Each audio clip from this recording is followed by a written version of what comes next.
He ruled over empires, crushed gods and demons alike, and commanded armies of the undead. The name Kang Jun once made every world tremble, but after 3 centuries away from Earth, he's back. Not as a ruler, just a tired man holding a baby in his arms. Once known as the Emperor of Anox, Kang Jun now struggles with bills, diapers, and a sister who thinks he's delusional. Yet, behind his calm smile hides the same power that shattered realms. Sometimes, in the quiet of the night, he dreams of his throne, of the countless souls that once knelt before him. Other times, he wakes in terror, fearing the blood on his hands will stain this peaceful life too. But peace never lasts long when fate remembers your name. When a mysterious gate opens in his city, fate pulls him back into the chaos he thought he'd left behind. To pay off debts, he takes a job as a porter, but his strength soon catches the attention of hunters and monsters alike. And when the gate transforms into a hidden dungeon, filled with undead and a summoning altar, the Emperor of the Dead shows the modern world what true power looks like. He was once feared across dimensions. Now Earth is about to remember his name. The Emperor returned, and this world isn't ready.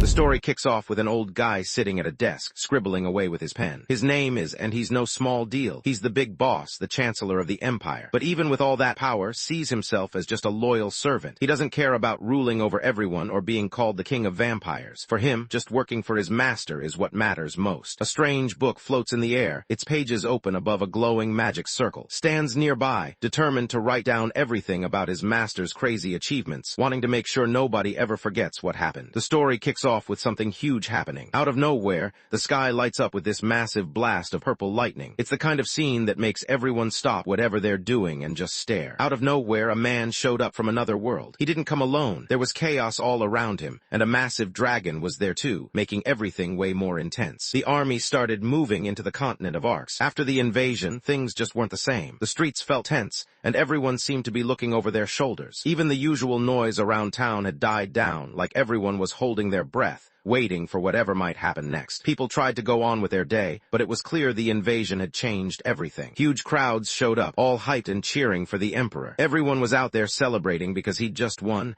and you could tell the whole place was pumped about it. Chancellor walks up to the emperor, looking excited and proud. He starts telling the emperor that with this win, they've basically got control over every dimension. But the emperor just sits there, sounding tired and empty, repeating what's said, like it doesn't really matter to him. The emperor kept talking, his back now facing the chancellor as he shared what was on his mind. He pointed out how, in the end, nobody really knew anything about his homeland. Watched him, clearly worried, trying to figure out what was going on with him. Jumps back into the story, letting everyone know that this guy is his master. Since the day his master showed up, it only took him 50 years to take over the whole continent. Goes on talking about just how powerful his master really is. This guy isn't someone you mess with. He can control millions of the dead just by thinking about it. He's so good with a sword that people say he could cut through mountains or slice across the sea. Everyone knew the master as the emperor of the empire, someone who didn't really fit into any category. He came from a completely different world, and somehow nothing could kill him. The king of the dead and ruler over the living always found that his own name fit him best, no matter what people called him. Everywhere he went, crowds bowed down, unable to do anything against his insane power. Anyone dumb enough to pick a fight with him didn't last long.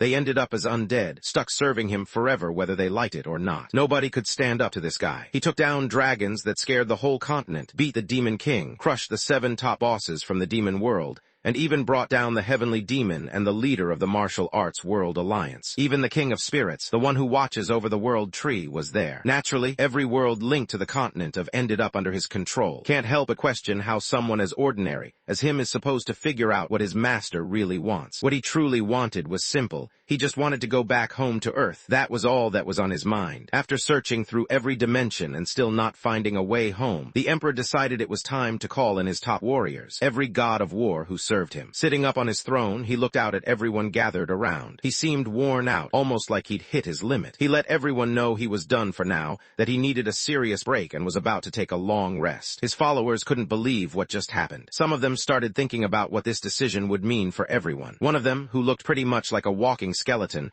made it clear that no matter what, they were still loyal and would keep looking for a way to help him come back. The emperor just shook his head, wondering why he should even bother going back after all this time. It had been almost 300 years since he left his homeland, and to him, that place probably didn't even feel like home anymore. He thought about his family and friends back home. He missed them a lot, but he figured they must have gotten older, maybe even gotten sick, and probably passed away by now. The emperor realized there wasn't anything he could do. It was just too late. His followers watched him with sad eyes. Seeing their faces, he made up his mind and told everyone to stop what they were doing. From now on, he wanted everyone to put all their effort into finding a way for him to finally rest for good. The followers looked upset and restless, clearly not happy with what the king decided. Some of them frowned, others clenched their fists, and a few even looked ready to argue. It was obvious they didn't agree with the king's choice, and nobody tried to hide it. All day long, the sound of crying echoed through the imperial palace. No matter how much it hurt to hear, nobody dared go against the emperor's command. In the end, the older guys in the palace set up a disintegration magic circle. It was meant to wipe out anything that got close. The emperor stared at the magic circle, thinking that he could finally see everyone. With that in mind, his master started walking toward the circle by himself. Didn't want to let him go alone, so he followed, trying to get his attention. Right then, showed up, sprinting over and shouting for his master. He didn't slow down, chasing after him straight toward the magic circle. Even with everything going on, made it clear he was ready to stick by his master no matter what, even if it meant risking his life. The emperor moved forward, his foot landing right in the middle of the glowing magic circle on the floor. Everything just felt over, figured everything was fine, but then out of nowhere, a bright light burst into the room. Someone's voice cut through the silence, wondering why it was so dark. Jun, who was actually the emperor but now in a new body, showed up holding a baby girl he didn't look too happy with, who had just woken up somewhere he didn't recognize. Was still trying to figure out what was going on when Jun started calling him out for always being stingy, especially about not keeping the lights on at home. Jun made it clear that from now on, the lights better stay on when he was around. Stood there in his sports gear, holding his head like he had a headache. He tried to explain himself, basically saying that even in the worst times, a little bit of hope can stand out more than anything else. Jun shot him a look that could freeze anyone in their tracks, clearly not impressed by the guts this guy had to talk back. Deep down, he couldn't believe Crimson had the nerve to even open his mouth. He had this unspoken rule. If someone had to start off all polite just to say something risky, maybe they should just keep quiet instead. Across from him, Crimson felt the heat and awkwardness rise, suddenly super aware of how he sounded. He tried to play it cool and cleared his throat, wishing he could just disappear for a second. It was late, way past bedtime, and noticed his master was still up. June sat in his room, surrounded by toys that looked like they belonged to a much younger kid. When brought it up, June just stared back, kind of confused, unsure if was being serious or messing with him. Jun looked tired, rubbing his eyes as he tried to explain that he hadn't been able to get any sleep since the baby wouldn't settle down. Bowed his head really low, trying to apologize as much as he could. Jun just told him to keep it down,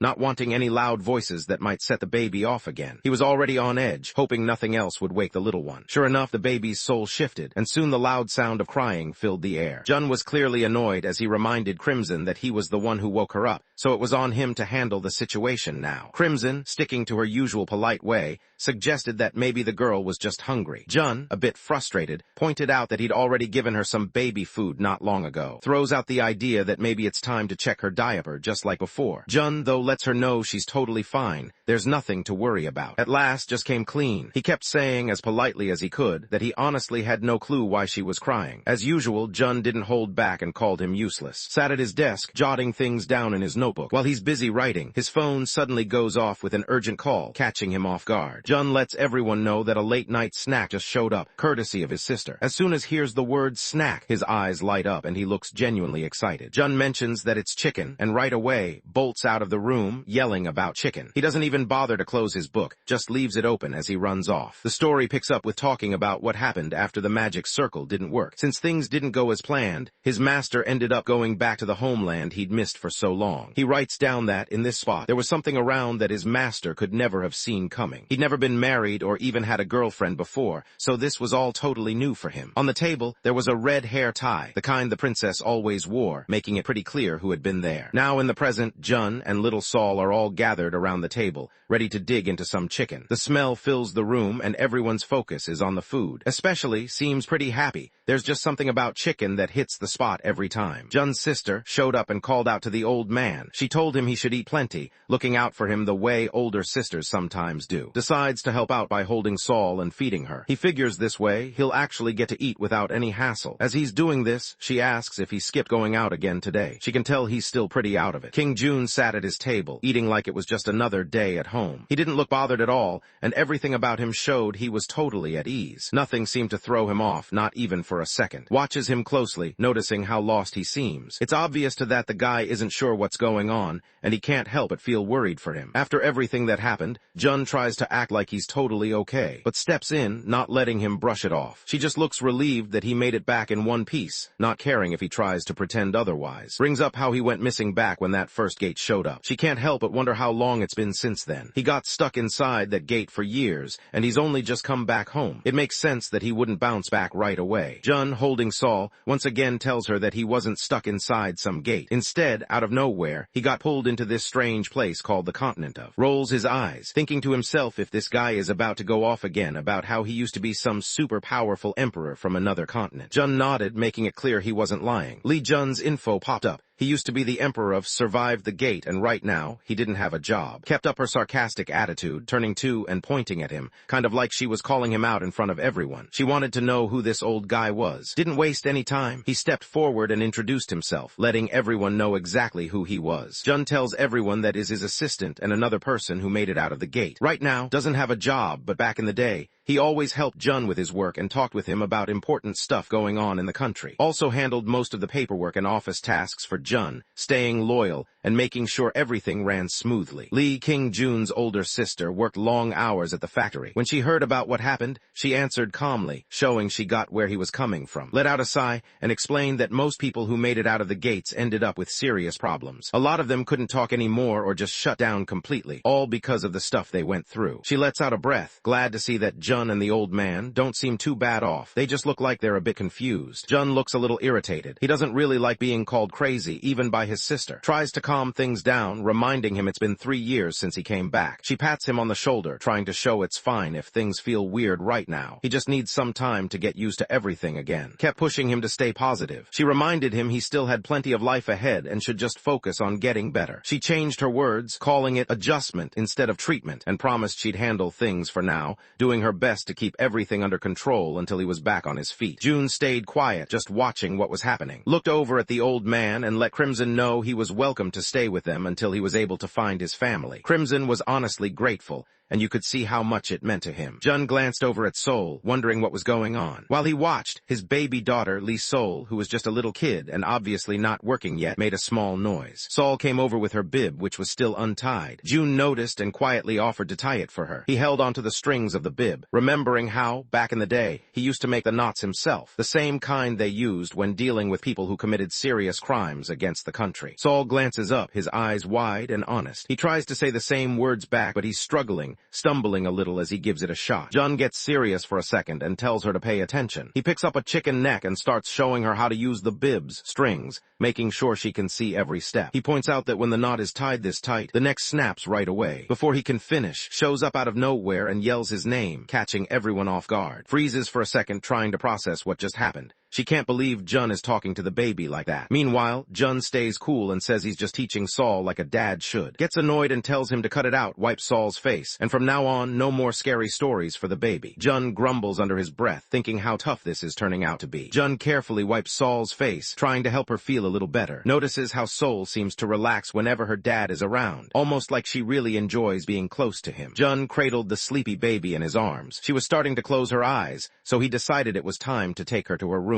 He carefully puts her down on the bed, his thoughts drifting to his own daughter, the one he missed seeing born because he wasn't there. Jun thinks back to a memory he sees holding a baby, introducing her as Lee Seoul. Explains that Seoul's mom passed away when the baby was born, and Jun wasn't around at the time. She also asks if he remembers anything about what happened. Jun thought back and remembered that what happened was from 300 years ago. Began to say 300 again, but paused. She let him know she got the point, then looked at him and reminded him that no matter what, she was still his daughter. She wanted him to remember to treat her right. Back in the present, Jun sits quietly beside the sleeping Seoul. He crosses his arms, thinking things over. Honestly, he figures things could be way worse. Jun's mind drifted back to an old memory from his past life. He remembered standing in a field as the sun was going down. Had asked him what he'd want to do if he ever got to go back home. Jun didn't answer right away. Instead, he just thought about the question, turning it over in his head. The emperor took a moment to think, then admitted to himself that he just wanted a simple, quiet life. He wished he could go about his days things without anyone paying attention to him,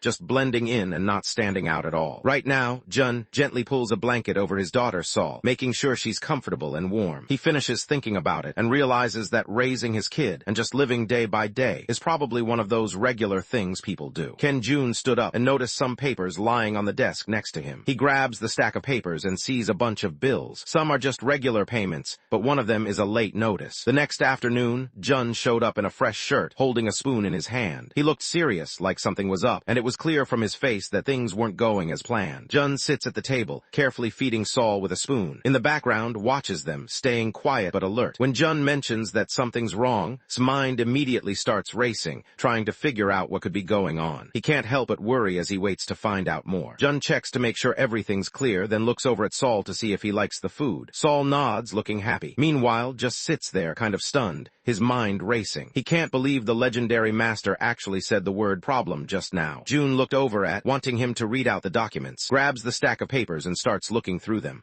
The first one is a notice about unpaid phone bills, saying there's a debt to pay off. Jun wants to know what's next, so checks the following letter. This time, it's about their water getting cut off because the bills haven't been paid on time. Jun, still curious, asks him to keep going. Kept looking over the notice about the electricity getting cut off, then moved on to another warning about the gas being shut off because the bill hadn't been paid. Jun saw what was doing and told him to stop, figuring they'd heard enough bad news for one day. Meanwhile, Jun didn't let it bother him too much, just kept feeding Seoul like it was any other day. Looked over at Jun, feeling a little awkward for bringing it up. He pointed at the stack of papers and wondered if they were all about late payments. Jun nodded, realizing had a point. He remembered that his sister never brought it up, but now it was obvious. Their finances were totally out of order. Couldn't figure out who would actually ask someone from the royal family for money. He started thinking out loud, coming up with a plan. Maybe they could bump up taxes for a while and make the nobles and local lords pay more, just to cover things for now. Jun tries to hold back his laughter, but he can't help it and just starts cracking up at the whole idea of progressive taxes. He covers his head, laughing even harder while just stands there, totally freaked out and confused, trying to figure out what's gotten into his master. Jun just grins, looking like he's up to something, and lets the guy know he's way off. He points out that, compared to the way things are sorted on, their status back on Earth would be pretty low, somewhere around what would count as slaves, or just regular folks with not much power. Jun kept talking, using his finger to show what he meant. He explained that everyone had to put up with tough work and serve others,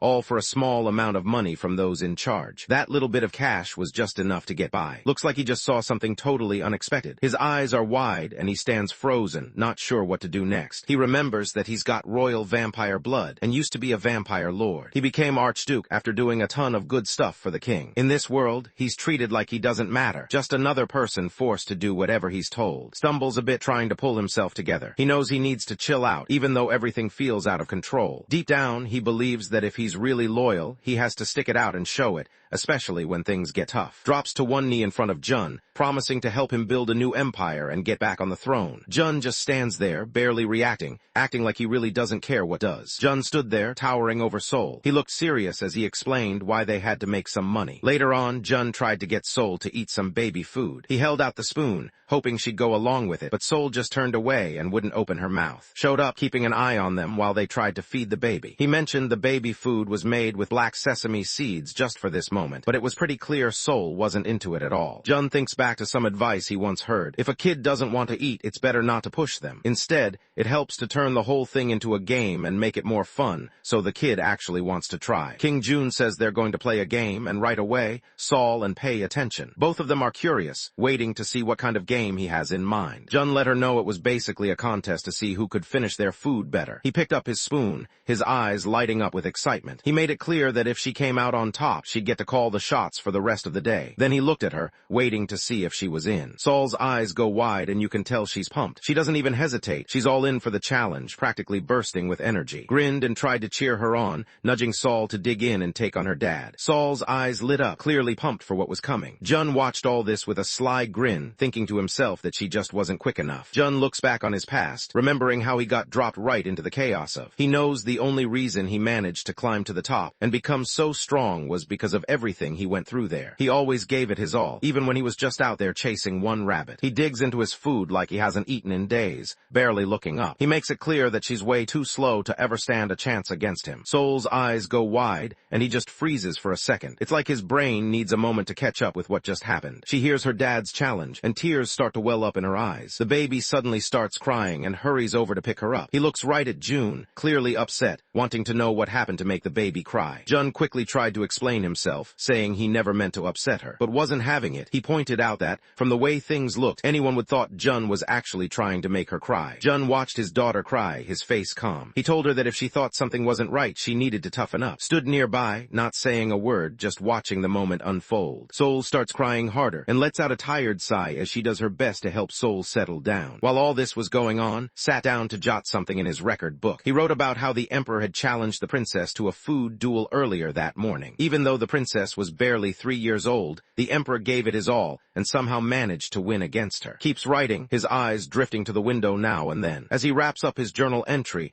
there's this quiet sense that he's a bit uneasy about what he might do next. Later on, Jun shows up with Seoul in his arms and looks over at his sister. He asks if he can head out today. Who's busy cleaning up, pauses and stares at him, clearly not expecting him to want to go anywhere. Was a bit uneasy. It was her day off, so she figured she could keep an eye on Seoul. The thought of him heading out by himself didn't sit right with her. She just wanted to make sure he'd be okay on his own. Steps in, laughing a little as he tries to calm down. He tells not to stress about it and promises to stick with him the whole time, making sure he knows he's not going alone. Couldn't help but look at him, surprised that he wanted to come along too. Jun and sat together on the bus as it rolled down the street. Jun stared out the window, his mind drifting back to the talk he'd had with about money. The words kept replaying in his head, making him think about what he needed to do next. Meanwhile, the city moved past outside, but Jun was stuck in his own thoughts. He remembers telling him she's totally broke. She explained how their neighborhood isn't safe, which is why rent's low, but now she's burning through her security deposit just to get by. Jun thought back to when he asked her how much money she needed. She just brushed it off, telling him to focus on his own stuff and not stress about her problems. Trying to lighten the mood, she joked with a quiet laugh about hoping to win big from the lottery tickets she picked up that week, like maybe $1 billion would fix everything. Kept thinking about how, if she pulled this off, they could finally leave for somewhere safer. She'd be able to look after Saul, at least until he landed a steady job. Glanced at the saw curled up by her leg, still sleeping. She thought about knowing she was at that stage where she really needed care and attention from the people around her. On the bus ride, Jun sat there, thinking about what just happened. To him, it seemed like the kind of thing you could fix if you just had enough cash. He let know he'd been turning it over in his head. He lets him know that if he wants his money plans to work out without any problems, he's going to need a fresh name and a whole new identity. Isn't sure if the guy means his name. Jun nods, pretty sure about his decision. He looks at the guy and says he's got a new name for him, one that fits better with where they are now. Gulped, his mind racing with excitement at the idea that the emperor might actually give him a new name. Then, Jun stepped forward and let everyone know that was anymore. Froze, hearing the name said out loud. He couldn't help but feel thrown off. It hadn't been that long since he showed up in this world, so things like this still caught him off guard. Jun caught the look on his face and could tell something was off. He wondered if wasn't into his new name, but when shook his head, Jun still didn't look convinced and wanted to know what was really going on. Jun tells the story behind the name, saying it's a title that only goes to the most loyal people in their group. He breaks it down, means rock, means steel, so together it shows that loyalty is as tough and unbreakable as both of those things. This isn't just any name.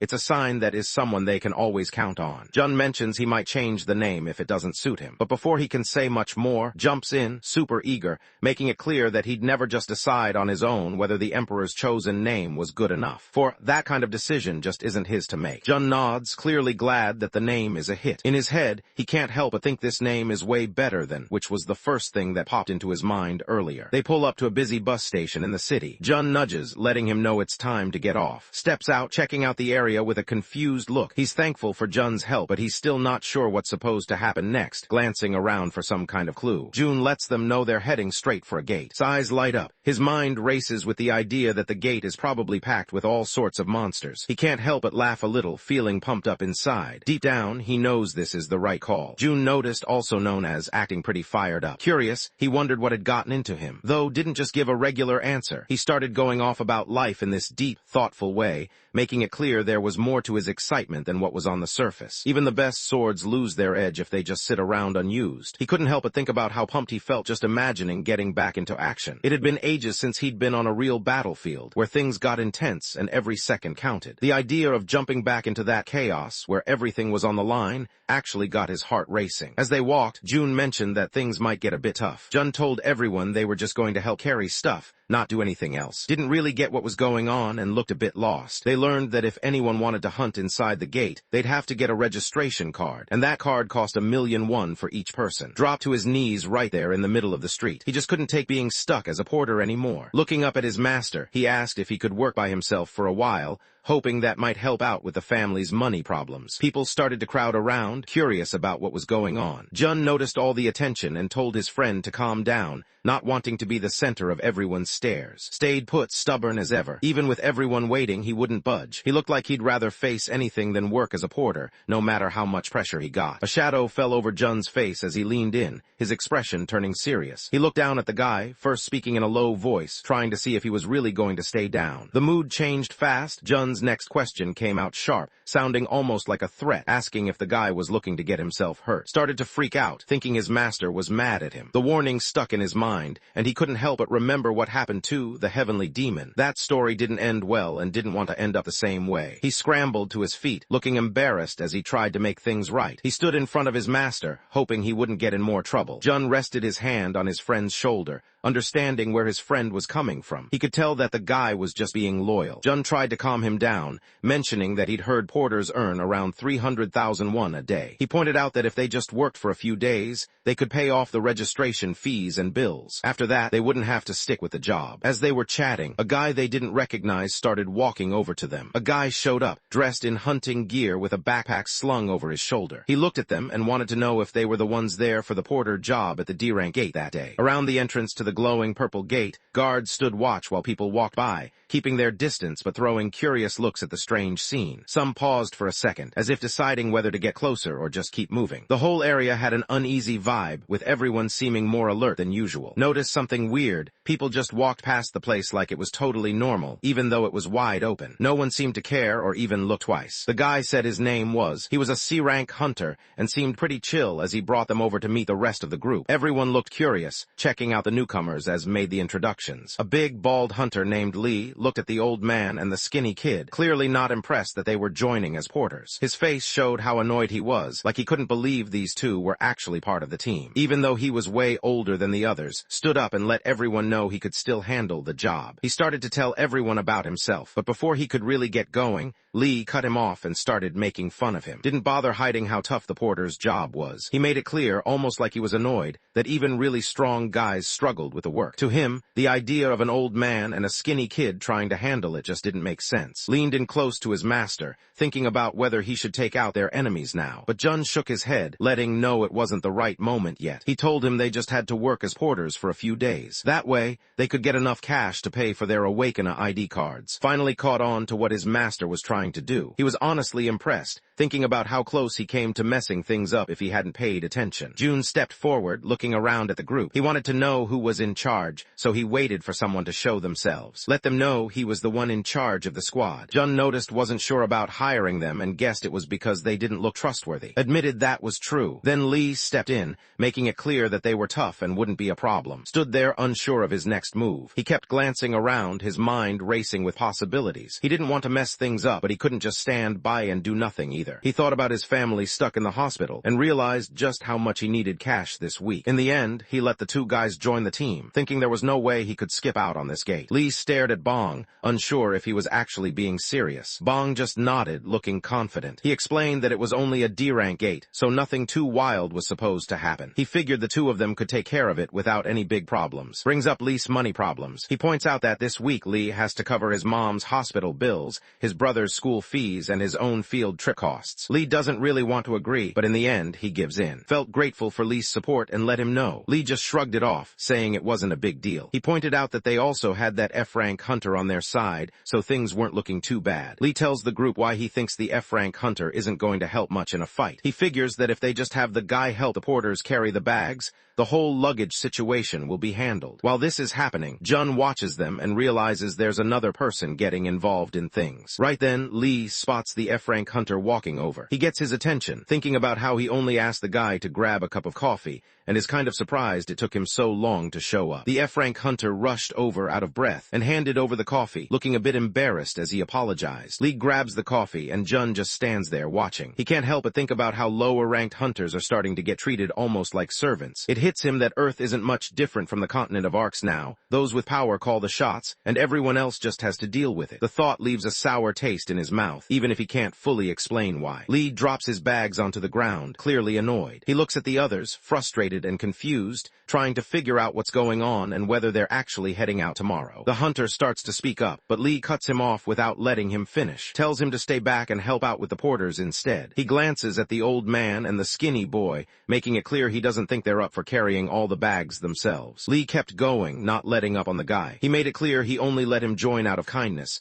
and honestly, if the F-rank hunter tried to go to the front, he'd just slow everyone down. Hearing this, the F-rank hunter just nodded, accepting it without arguing. Lee looked over at Jun and threw out the word ignorant. That word stuck with Jun, echoing in his head. He hadn't expected to hear it, and the surprise caught him off guard. Looks right at him, making it clear he's talking to him. He lets him know straight up that once they're there, staying alive isn't something he'll even get to think about, so he better not get in their way. Here's the comment and his temper flares up. He can't believe anyone would have the nerve to talk about the old man like that. Just the thought of it gets under his skin, and he starts to glare, fists clenched tight. After Lee left, the F-rank hunter stepped up to the pile of bags. He checked out the luggage and went straight for the heaviest one, letting everyone know he was going to carry it. He swings a big bag onto his back. Even though he's not a fighter and probably wouldn't be much help in a battle, he figures at least he can carry some stuff. Being awakened means he's got that little extra edge, even if his main job right now is just hauling bags. Jun gives the guy a quick look and nods. The hunter pauses, unsure for a second, then tries to figure out what's up. Jun says he's got something to tell him,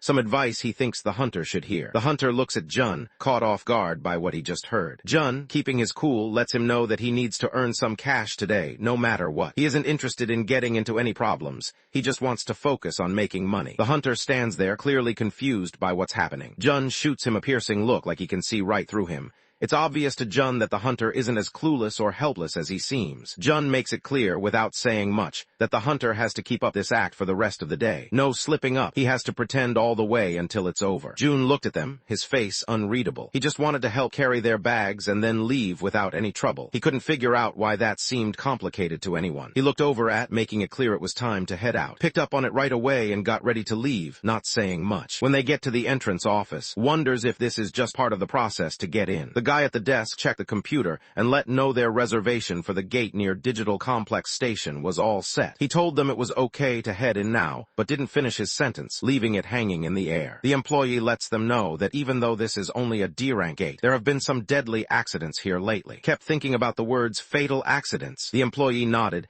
and explained that the management office had marked the place for investigation. They mentioned the area wasn't supposed to be too tough, but nobody really knew why problems happened there, so it was better to stay alert. Thanked the employee, keeping all that info in mind. A strange purple light started shining outside. It looked like some kind of gate, glowing and out of place. Lee and the hunter dashed toward the gate together. Without slowing down, they slipped through, ready for whatever was waiting on the other side. Jun suggested they should head inside, and agreed without any hesitation. The two of them followed right behind the others and stepped in together. Once Jun steps inside, everything around him goes pitch black. In that empty space, a digital screen pops up right in front of him. The screen starts throwing out messages, stuff about setting up his player info, checking how strong he is, and showing his achievements with little progress bars filling up. It all looks like something straight out of a game, right there in the darkness. Two more messages popped up. The first one said this player was too strong to measure properly. The second one confirmed that his info was all set up. After moving on, the team ends up in a dark, creepy forest. Lee can't shake off the weird vibe coming from the gate nearby. Something about it just doesn't sit right with him. Young kept talking, curious if anyone had mentioned that undead monsters would show up. Nodded, letting him know they had heard about it, and pointed out they needed to wrap things up fast. Jun trails a few steps behind the others, keeping to himself. Out of nowhere, a giant blue window pops up in front of him. It's just him who sees it. No one else seems to notice. On the screen, it shows the player's name, Lee Jun. His class is Necromancer, and he's only at level 1. The titles and stats are all just question marks. Nothing is unlocked yet. There's also a note saying his level isn't high enough to call any followers. Jun looks at the window, confused, trying to figure out what's going on. Jun kept staring at the window, getting more irritated the longer he looked looked at it. It said he was only level 1, which honestly just felt wrong. He knew how strong he was, but even he couldn't really pin it down, so he didn't get how anyone else could decide that for him. As he kept thinking it over, his mind wandered to this whole idea of divine power. He still wasn't sure what that even meant. Jun always thought titles were kind of cool, so he figured he must unlock the absolute necromancer title when his black magic hit the 9th circle. Just from reading the title, Dimension Invader,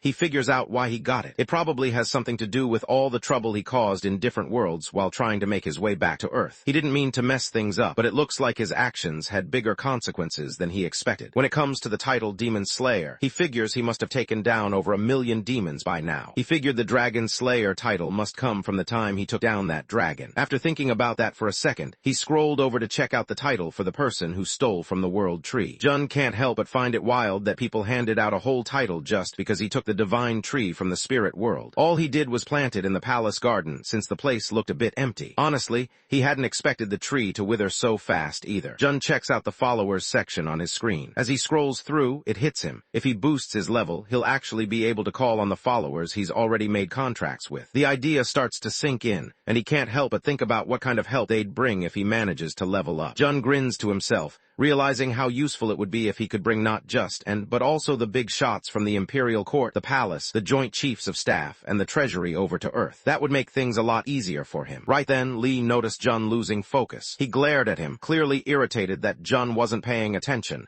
especially when things could get dangerous at any second. Lets everyone know it's time to get going. The group moves carefully through the forest, shadows stretching around them. It's quiet, almost like the whole place is holding its breath, and nobody really wants to be the first to break the silence. Every step crunches leaves underfoot, reminding them how alone they are out there. The 3 hunters led the way, moving ahead while Jun trailed behind them. Looked around the area, clearly bothered by how gross everything was. Nodded along, thinking it'd be best to wrap things up fast and get out as soon as possible. The F-rank hunter glanced back at Jun, and Jun started to think maybe it would be easier if they just went after him. Leaned in close to Jun, quietly letting him know that he actually found the place way more comfortable than he expected. He mentions how his tired body and mind finally seem to be getting better, and Jun just grins, acting like he's the good guy for it. Jun glanced around the thick forest, thinking about how there weren't supposed to be any undead monsters in this area. He looks around and notices that this place reminds him of a place on the continent that everyone's told to stay away from. For the first time, he actually feels refreshed. Out of nowhere, lifts his hand, signaling for everyone to pause. The hunter steps up, focusing hard as blue energy starts to glow in his hands. Lets everyone know it's time to get moving, and the hunter nods, ready to do his part. Suddenly, a bunch of skeletons with weapons started crawling up from the ground right in front of them. Focuses, pulling together his magic until a giant ice spear starts to form right in front of him. He yells and hurls the spear straight at one of the skeletons. He lets loose his attack, and it goes straight through the skeletons. Jun stands there checking out the magical explosion. He isn't super hyped about it, but he pays attention,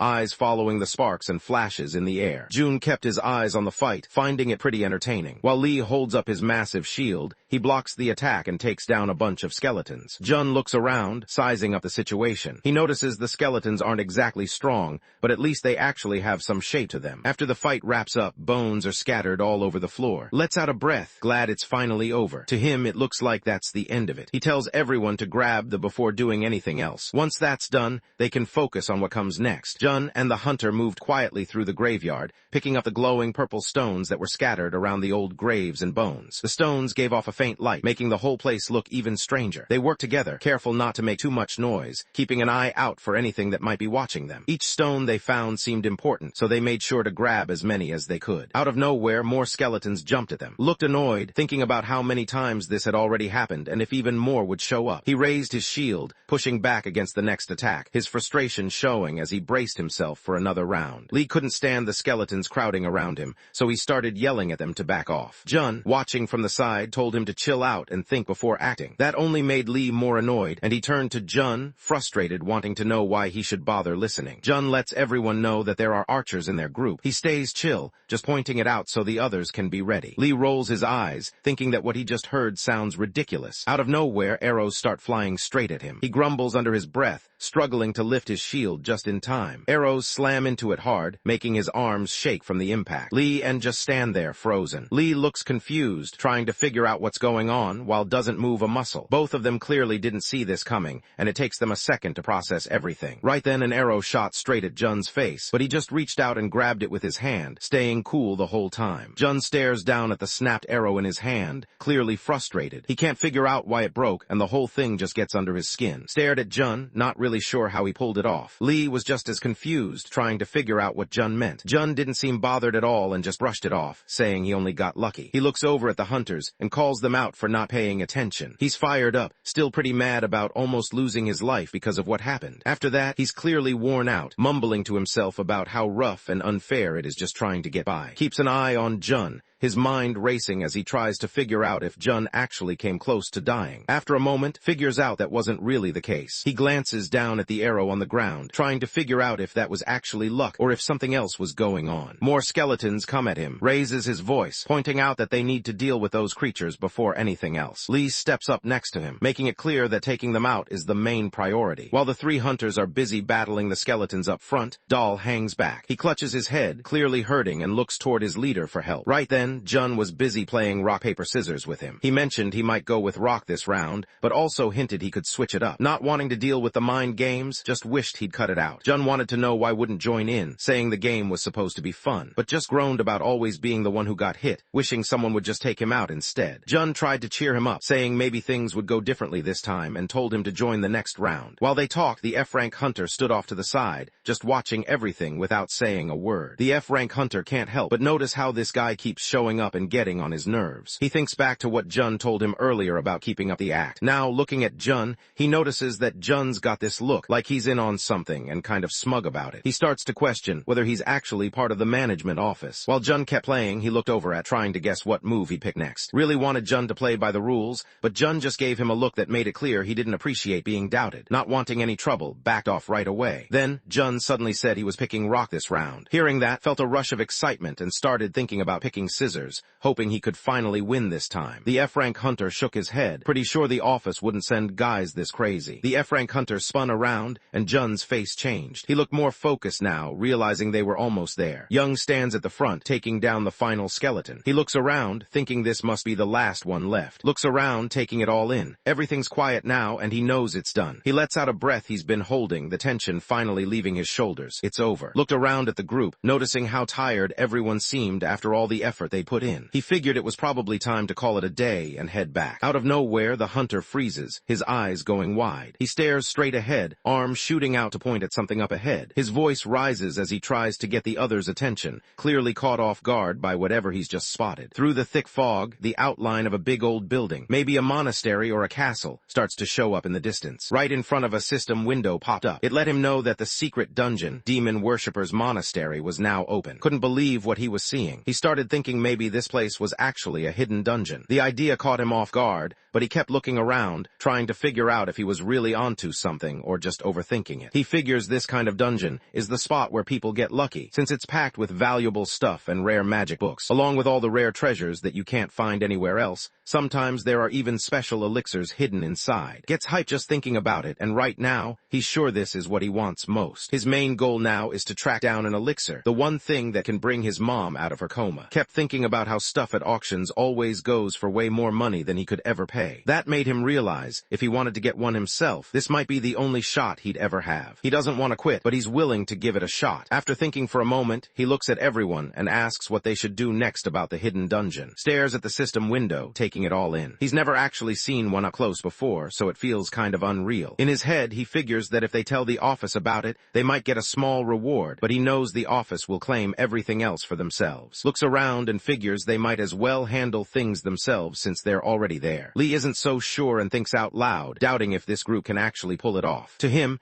it kind of feels like only the two of them are actually strong enough to get the job done. Tries to talk Lee into going for it, saying they're strong enough now, and that it's just a D-rank 8, so nothing too crazy should happen. When Lee looks unsure and asks if he really believes that, nods and says the worst thing waiting for them is just some D-rank stuff. Lee starts getting hyped up and wants to take a shot at it. He figures that if he manages to score a big win, maybe he could finally stop working and chill for the rest of his life. He looks over at the three porters, Jun, and the hunter, wanting to know what they think about the situation. The hunter starts thinking if this job counts as extra hours. He also starts to wonder how much he's actually getting paid for all this overtime. Lee casually lifts his hand, showing all 5 fingers. He's letting everyone know he's willing to pay 5 times more than what people usually offer. He tells them to really think it through, since taking this job would make things 5 times more dangerous. The porters start doing the math in their heads. If they usually get 300,000 won a day, then 5 times that would be 1,500,000 won. King Jun jumps right in, excited to join. The Efrang hunter hangs back for a second, not sure at first, but then decides to go along too. Gives a quick nod, letting everyone know the deal's finished and it's time to start the raid. Right after, Lee steps up and says it's time to move out. The group gets ready, knowing things are about to get serious. The 3 porters trail behind the hunters, heading toward the old monastery. As they got closer to the huge, kind of creepy Gothic building, couldn't help but notice how the gate gave off a chilling vibe. He steps forward and lets everyone know he's going in first. The group steps through the massive doors. Jun looks around and realizes it's really dark inside. Seems to notice it too, so everyone slows down and starts moving more carefully. As they moved closer, the door suddenly locked on its own. Suddenly yells out, catching everyone off guard as he points out that the door is about to close. Lee spins around fast, his heart pounding, worried for a second that they might be locked in. The door shut all the way, locking everyone inside. Lee didn't waste any time. He called out for help, urging the others to try and get the door open as he ran over to it himself. He puts his shoulder into the heavy, fancy-looking door, but it doesn't budge. He slams his fist against the door, clearly annoyed. Looking at it, he realizes there's no way it's opening until all the monsters in the area are gone. Stays cool and lets the other guy know they were always planning to see things through. With that settled, the group gets back on track and keeps going. Kept glancing at the locked door, curious about what was behind it. Jun seemed pretty chill, brushing it off and letting know it wasn't a big deal. If things ever got serious,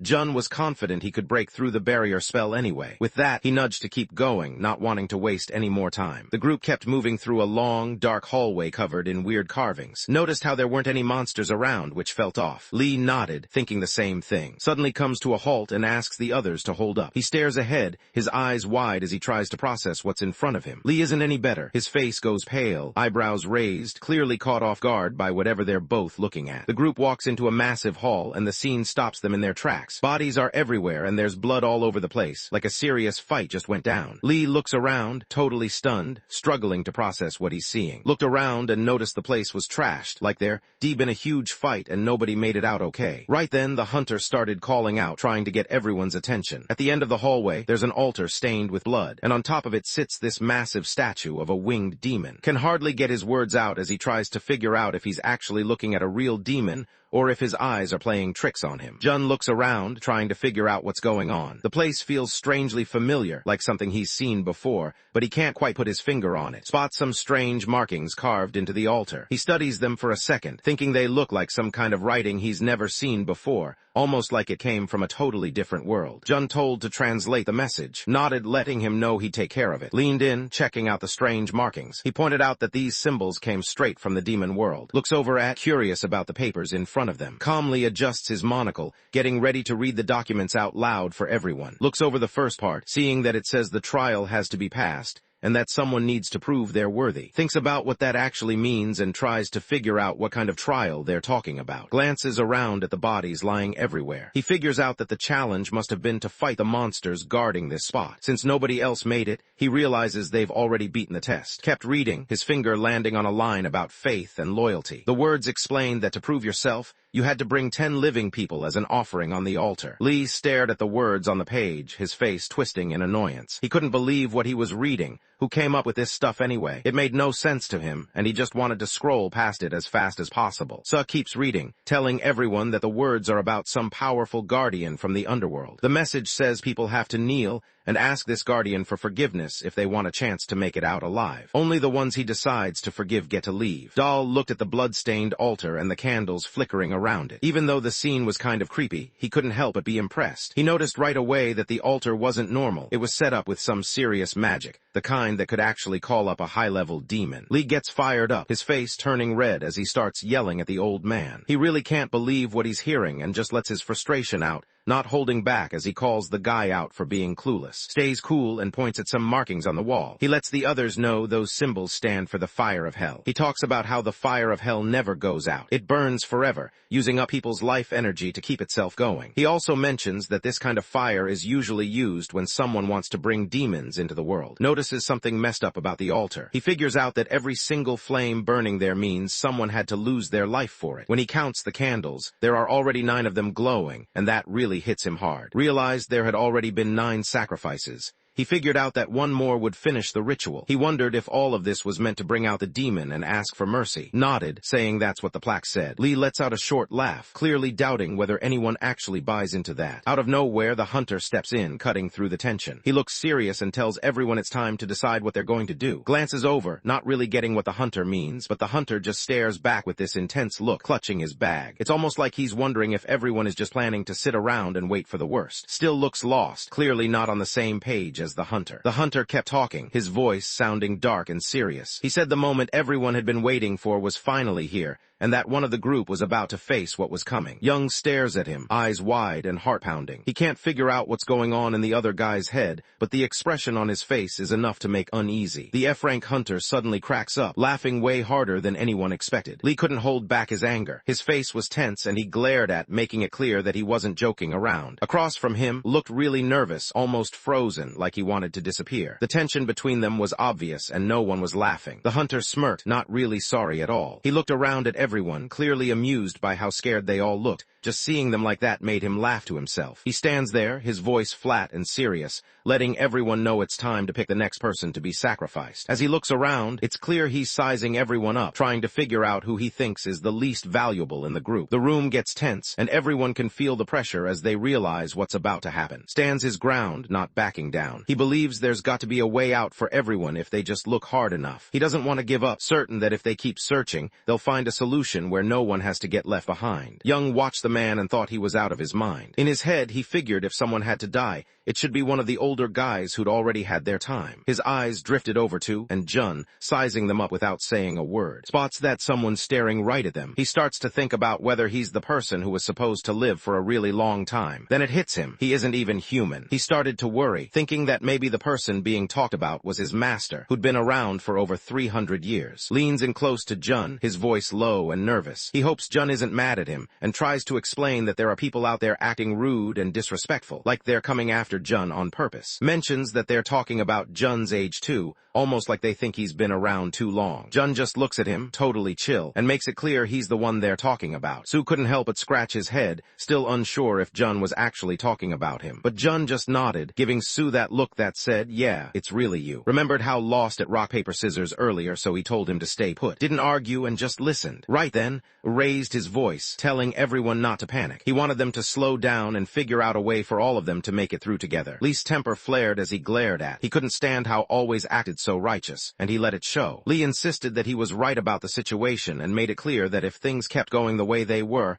none of them would make it out. The tension in the room grew, and everyone could feel the pressure of Lee's warning. He's clearly mad, blaming for starting this whole thing. Meanwhile, tries to keep things cool, reminding him that fighting about who's right isn't going to fix the problem. Lee shot him a glare full of anger and disgust. It was clear he had no patience left, and he basically wished the other guy would just give up for good if he was going to keep pretending. Stares at Lee, totally thrown off by what he just said. It's clear he's not sure what to think. Lee just gives him a look, kind of messing with him, like he can't believe doesn't get it. You can tell's confused, while Lee acts like it's obvious. Out of nowhere, the F-rank hunter bursts into laughter. He can't help himself. It's like he finds the whole situation way too funny. Even though things are pretty intense, he just stands there, clearly entertained by what's going on. When people get pushed into a corner, their true colors start to show. They can end up acting in ways you wouldn't expect, sometimes not so great. Lee shot the guy an angry look, clearly annoyed and trying to figure out what was up with him. The hunter just stayed calm, making it obvious that he thought fighting anymore was pointless since everything was already settled. The F-rank hunter finally showed who he really was. All along, he'd planned to take everyone out, never meaning to help. He starts getting ready to use some magic. Dark purple energy started swirling around him, giving off a weird, heavy vibe. Out of nowhere, skeletons began clawing their way up from the ground, all because of his magic. Lee suddenly gets hit with the awful truth. He's a necromancer. Panic kicks in and he's instantly furious, his frustration boiling over as he tries to lash out at the person in front of him. The necromancer, once known as an hunter, grinned slyly. It was clear that everyone finally understood who he really was. Without holding back anymore, he let them know he was actually a hunter-killer from the Anti-Office Alliance. He lets Lee know he's not some low-level nobody. He's actually ranked A, which sets him apart from the rest. In his mind, he's on a whole different level, someone who's worth paying attention to. Lee just stands there, frozen for a moment, while the name of the Alliance runs through his head again and again. again. It takes him a second to process what he's just heard, and he can't help but be thrown off by it. He remembered how they, unlike the hunter's office, thought people with special powers should keep all the money and power for themselves. He realizes this guy is actually a killer who goes after hunters connected to the office. Stares out at the sea of skeletons the necromancer brought to life. He tries to count, but there are so many, it's hard to keep track. In his head, he guesses there could be 20, maybe even 30 of them. It's a lot more than he expected, and the situation is starting to get to him. He suddenly notices that there's an A-rank killer right in front of them. Looked over and told everyone there was no way they could win. Hearing that, Lee just dropped to his knees, totally defeated, like he'd already given up. He thought it was all over and figured they were finished, but wasn't letting it go. He got mad and pushed back, basically telling everyone they couldn't just quit and had to at least put up a fight. The necromancer stretched out his hand, aiming it at who was already down. There was this smug look on his face, almost like he was making fun of for being so helpless. It was clear he wanted to just give up and accept whatever was coming,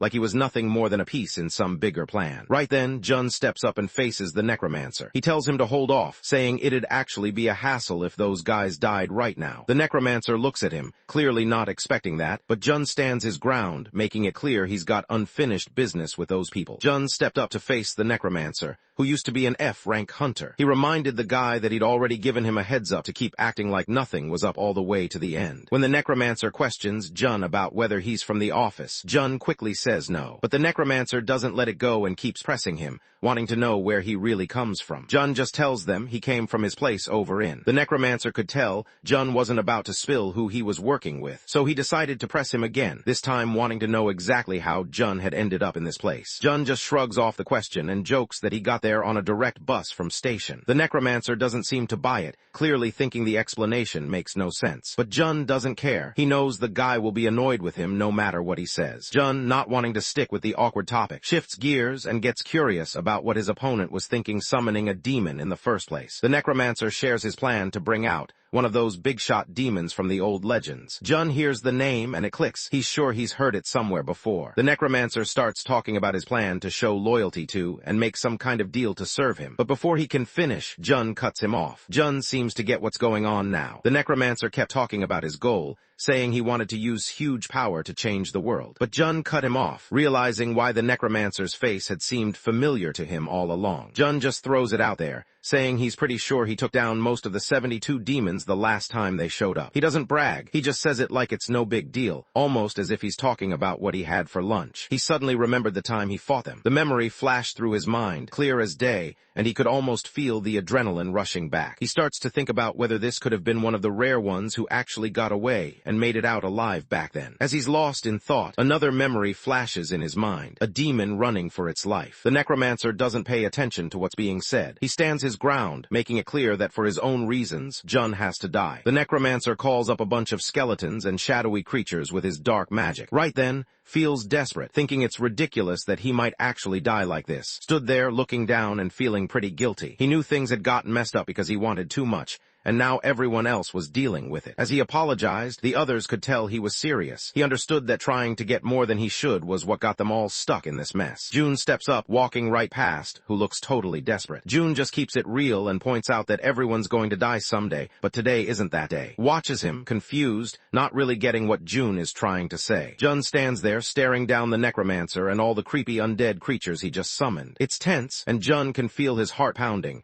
but he keeps his focus, not backing down even when the odds look rough. He looked at him with this icy stare, letting him know that if he really wanted him gone, he'd have to cough up the money he owed. Only then would he even think about going through with it. Right after he finishes talking, he sends out this massive wave of black and purple mana that rushes through the whole hall. The necromancer stares at Jun, his eyes wide. He can't believe what he's seeing. It's not every day someone shows up with black mana this strong, and he's trying to figure out how Jun even has it. The necromancer suddenly notices something about Jun's black mana. It's a lot like his own, but there's a huge difference in how strong it is. The realization hits him hard, leaving him frozen for a moment as he tries to process what this could mean. Jun's reflection showed up in his eyes just as fear took over. He freezes up, completely terrified, as a huge, scary shadow rises up behind Jun. It looks just like the Grim Reaper. The necromancer freaks out, finally realizing he's face to face with the Reaper himself. He drops to the ground, totally frozen by fear. Panic takes over, and all he can think about is getting away. Escaping is the only thing that matters now. Right then, Jun raises his voice and calls by his real name. He nods right away, not not hesitating for even a second. Jun steps forward, telling to get ready and show some respect. Eyes suddenly light up red as he starts making a big official announcement. He lets everyone know that something really strange and dangerous is about to happen. An irregular catastrophe is on its way. He keeps talking, his voice loud enough for everyone to hear. He points out Jun, calling him the king of the dead, the guy who basically controls everyone still alive. Finishes what he has to say, turning his attention to the nervous necromancer. The powerful immortal stands tall, showing respect to the emperor, while shadows twist around him, giving off a dark, mysterious vibe. All the skeletons drop down to their knees, and that's how the scene wraps up. Stands there, eyes wide, not really sure what to do next. Everything around him feels unreal, like time just hit pause. He can't believe what he's seeing, and for a second it's like the world's gone quiet. He stood there, confused, trying to figure out what was going on. While all this was happening, the necromancer, who had been acting like he was just a weak E-rank hunter,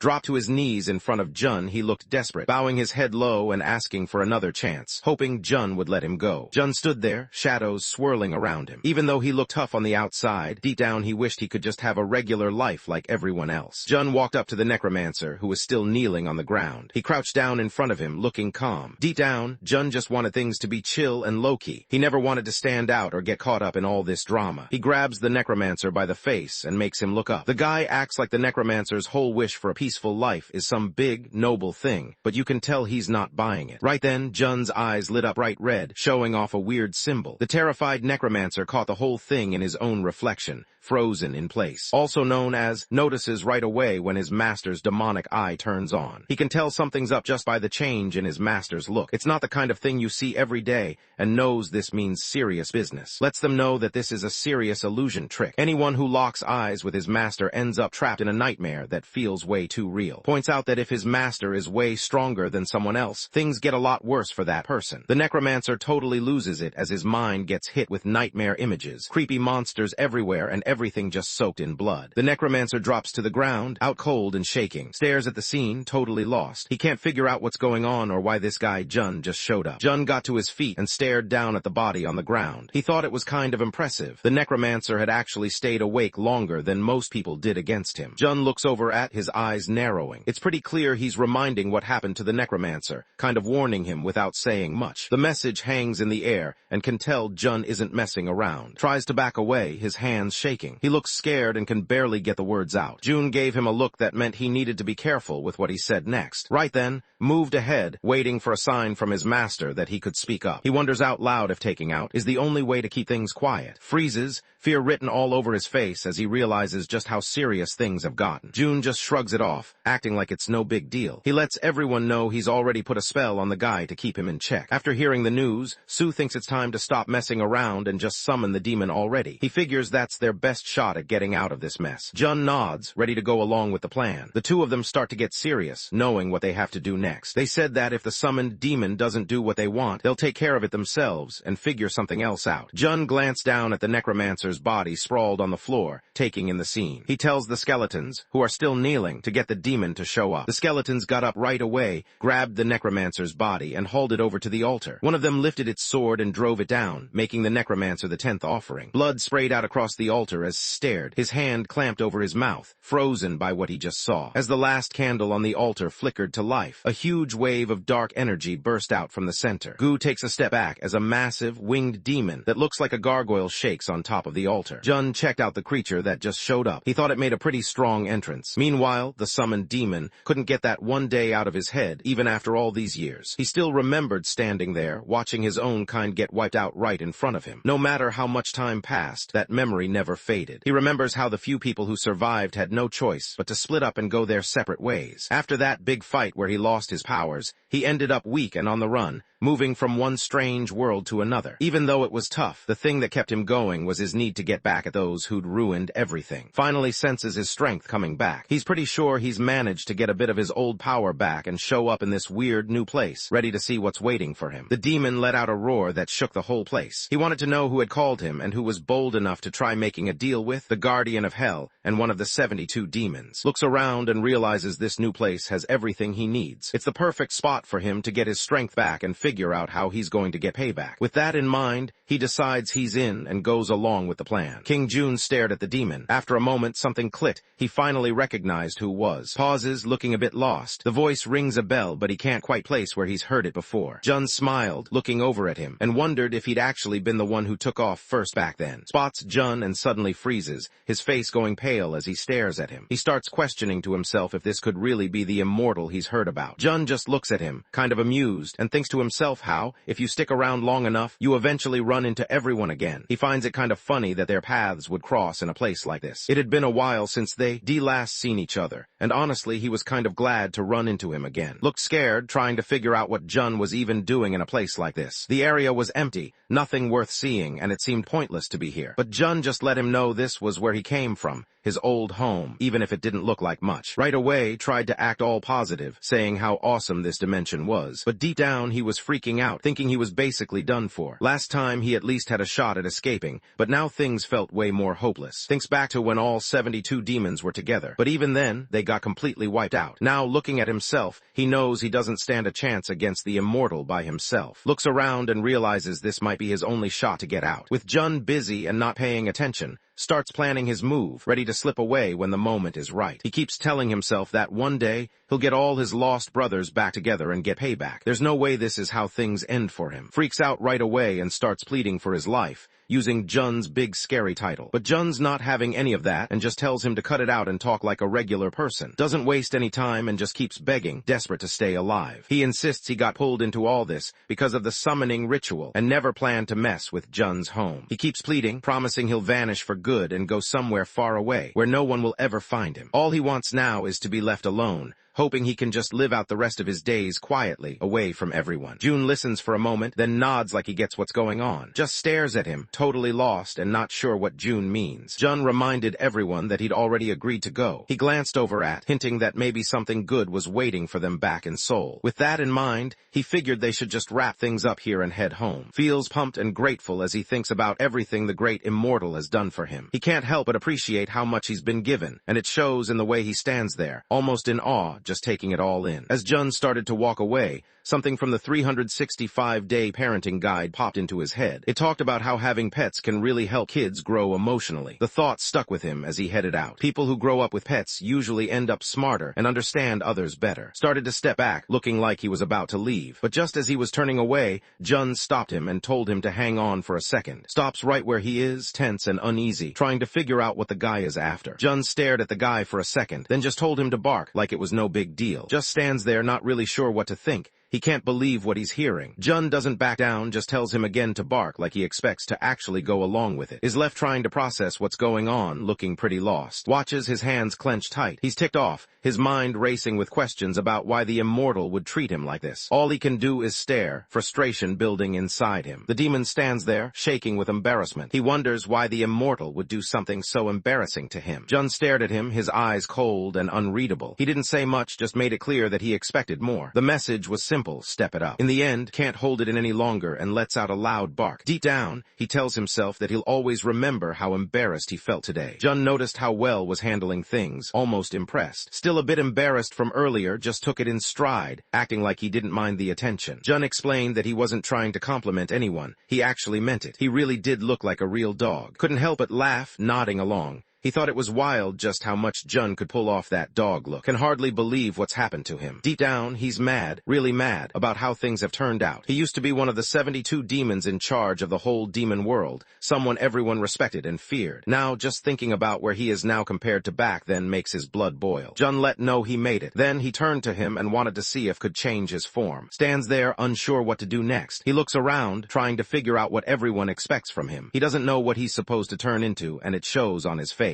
Jun pauses, trying to figure out which puppies 3-year-old girls usually like. Starts to freak out inside. He can't shake the idea that he's different from everyone else around him, like he's the odd one out, even among demons. He became well known for how strong and ruthless he was. Everyone started calling him the Guardian of Hell. Along with his 72 brothers, he led the demon world from the very top. He suddenly realized he'd turned into a small, chubby corgi. He was panting, looking down at his new paws, totally confused about what just happened. It didn't seem real, and he couldn't believe this was actually happening to him. Jun looked at the little guy, thinking he was definitely cute, but something didn't quite add up. Before he could say much else, jumped in, pointing out that, honestly, this should be good enough for a pet. Jun didn't see it the same way. He thought the guy looked pretty weak and noticed his legs weren't all that long, so he probably wouldn't move that well. Just shrugged it off, saying stuff like the guy's tough on the inside, so they might as well just go with whatever Saul wanted. Stuck in his corgi body, stewed over how everyone treated him like a joke. He couldn't stand the way they looked down on him, and the sting of today's embarrassment burned in his mind. He promised himself he wouldn't let it slide and planned to pay them back when the time was right. Jun looked at him with a cold stare, not showing any emotion. Clearly nervous and shaking a little, nodded,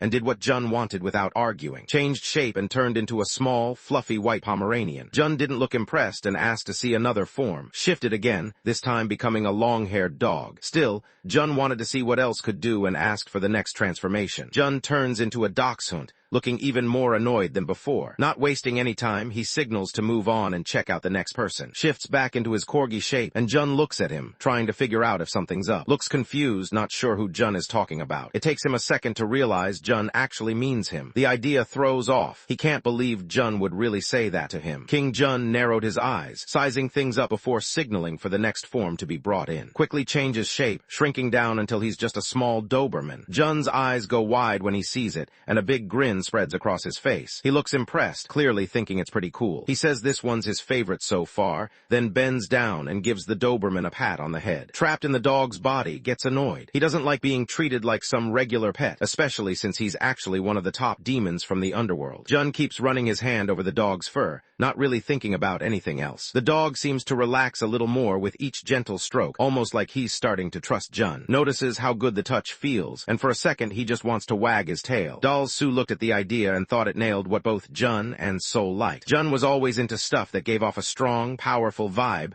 while Seoul preferred things that were just plain cute. Su figured this idea would work for both of them. He also guessed the princess would totally be into it. Jun picked up the Doberman and turned to, wanting to know what he thought. Couldn't hide how impressed he was. He just stared at Jun, thinking he looked awesome with the dog in his arms. Jun scoops up and gets ready to head back. Can't help but feel embarrassed getting carried like this, but there's also this weird sense of contentment he can't really explain. Jun started walking away, thinking everything was settled, but then spoke up from behind them, sounding nervous and calling Jun sir. Jun paused, surprised that was talking to him, and looked back. Nodded, getting ready to say what was on his mind. Thought it'd make sense to grab the body before they left, just to keep things from getting messy later. Jun wanted to know what handling actually meant. Told him this was something serious, tied to the Anti-Bureau of Management Union. He made it clear the Bureau of Management would look into the whole thing carefully, leaving no stone unturned. Jun really can't stand it when things get complicated. He doesn't like it when people start watching him or paying extra attention, especially when there's no real reason for it. Jun kept talking, telling how impressive he was earlier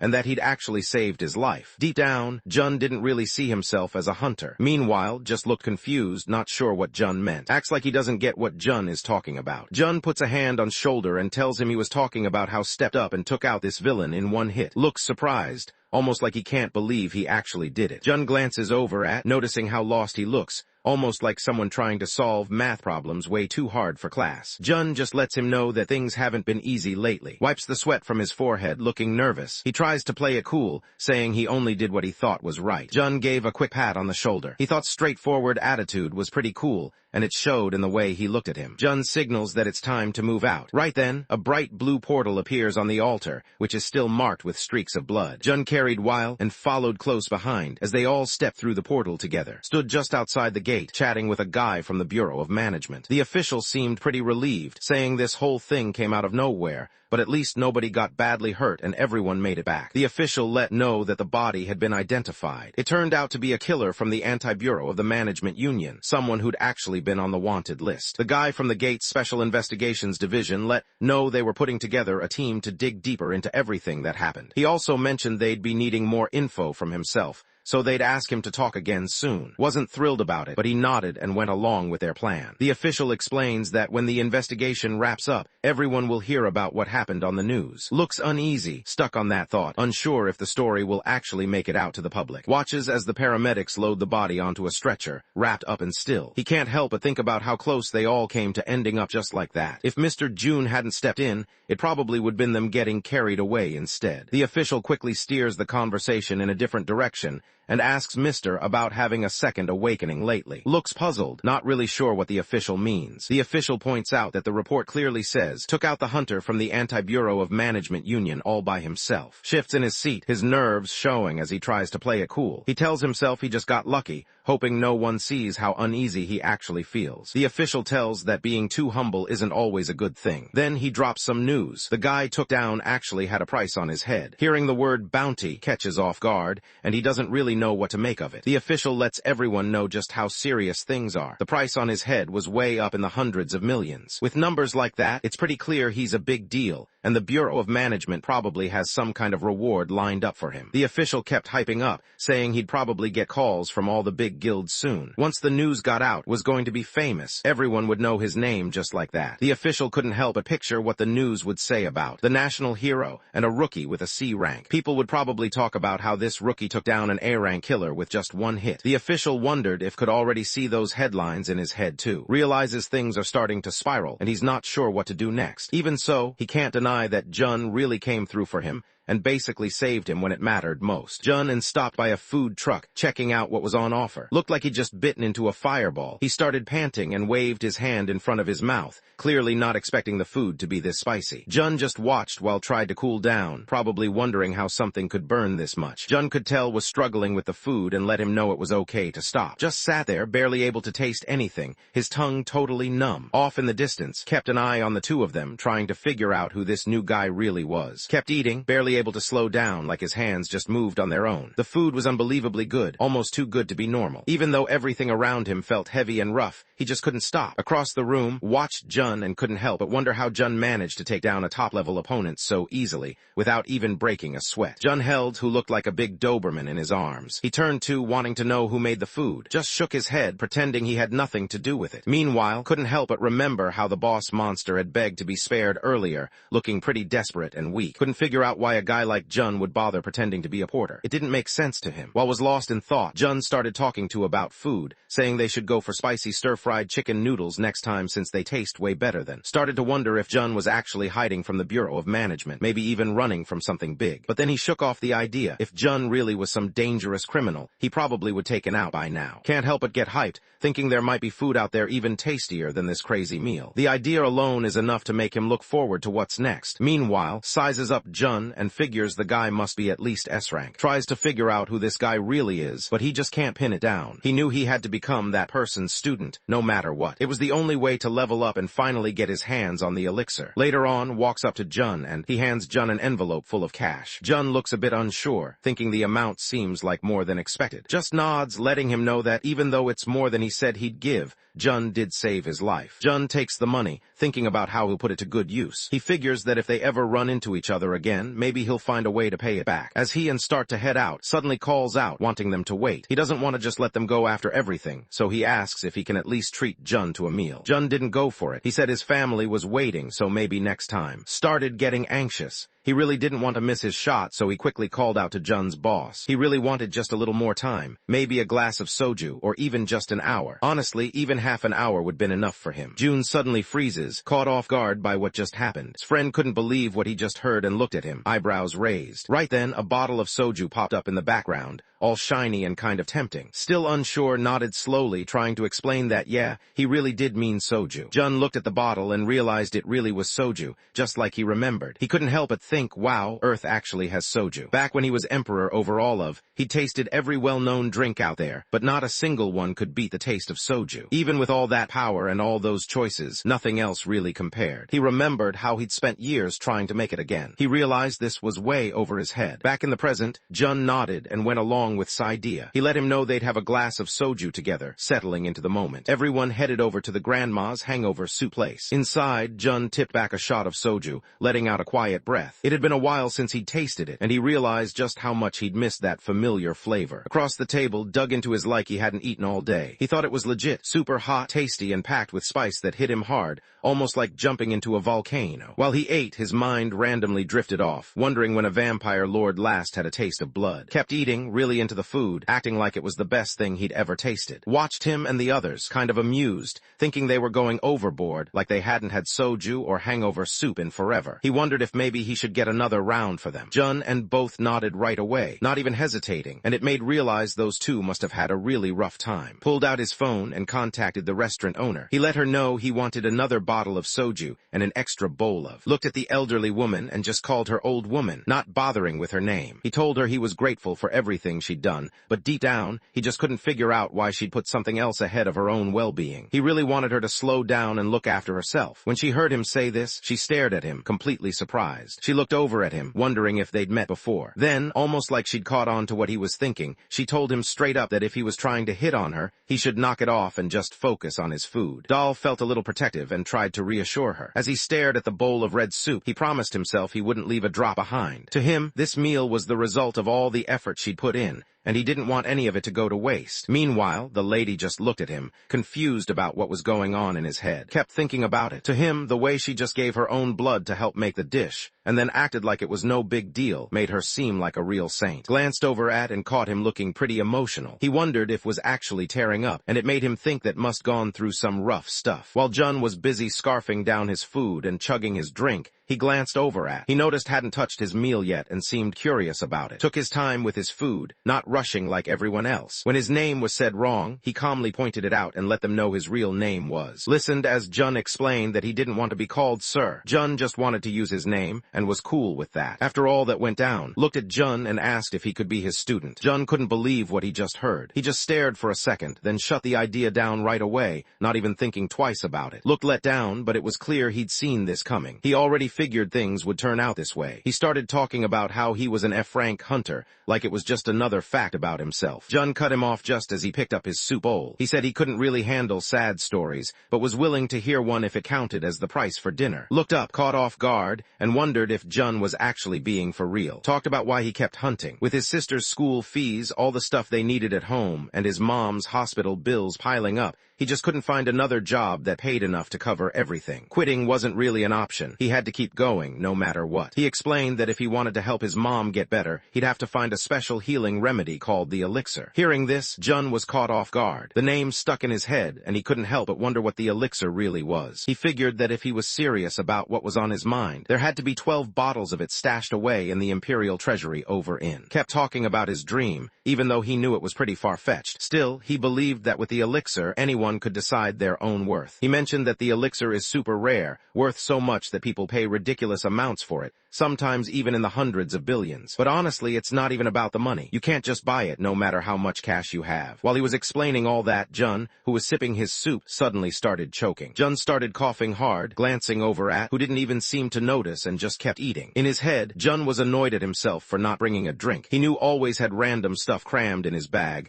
so it wouldn't have hurt if he had packed a water bottle this time, too. Leaned in, trying to figure out what Jun had just mumbled. He said he didn't catch it, hoping Jun would repeat himself, but Jun just brushed it off, acting like it wasn't important, and moved on without giving an answer. Bongo kept talking while he poured the drink, telling Jun that the only way to get the elixir was to go grab it himself. He didn't really have another option, so he just kept going into those gates. Jun looked at him and wondered if Bongo had faced all that by himself without any help. Bongo nodded, letting everyone know he'd come close to dying more than once and had spent months stuck in bed recovering from his injuries. Even with all that, he didn't give up and kept pushing until he finally reached C rank. Jun listened to Bongo's story and couldn't help but think that his life seemed straight out of a book. Bongo started to question himself, not really sure if that's what he believed. He remembered how things were before the gates showed up. Life was good, and people were actually happy. That memory stuck with him, pushing him to keep going, no matter how tough things got. He wanted to bring back those good days, and he wasn't planning to give up until he did. did. Bongo's eyes started to water, and tears slid down his cheeks. Something inside him just hit hard, and he couldn't hold it in anymore. Jun watched him in silence as Bongo tried to get his attention, calling out his name. He knew he had to get stronger fast, because his mom was running out of time. He started asking over and over, hoping to be accepted as a student. He was desperate for another shot, and promised he'd do whatever it took, no questions asked. King Jun saw Bong Po standing there, tears running down his face in front of the whole crowd. He looked at Bong Po, wondering what could make a grown man break down like that with everyone watching. Quickly said sorry and pointed out his real name, hoping Jun would get it right. But Jun didn't seem too bothered about the name mistake. Instead, he told to stop tearing up and to stand up straight, like he should be proud of himself. Straightened up, looking pretty pumped. In his head, he decided he'd just go by Bong Po. Jun gave him a new name, Bong Tai, and wanted to see if he was actually ready to do whatever was needed. Bong didn't even hesitate. He was all in, totally sure he could handle whatever came his way. As he agreed, he thought the new name sounded pretty cool anyway. Jun gave him a rundown of everything he'd have to do, cleaning the place, handling the laundry, cooking meals, looking after the kids, and even walking the dog. He wanted to see if the guy thought he could actually take on all that work. Noticed how oddly specific these tasks were, but he didn't waste any time. He just nodded and said he'd handle it all, barely hesitating. Jun thought it was a good idea since it might take some pressure off his sister, who put in long hours every day. Then, out of nowhere, he mentioned wanting to borrow his identity. Was caught off guard, not really sure what Jun meant by that. Jun told them he was talking about his awakened registration card. He figured this would help him avoid paying the usual registration fees. Jun kept his plan in mind. He figured he'd sign up for gate raids using his name, tag along as the porter,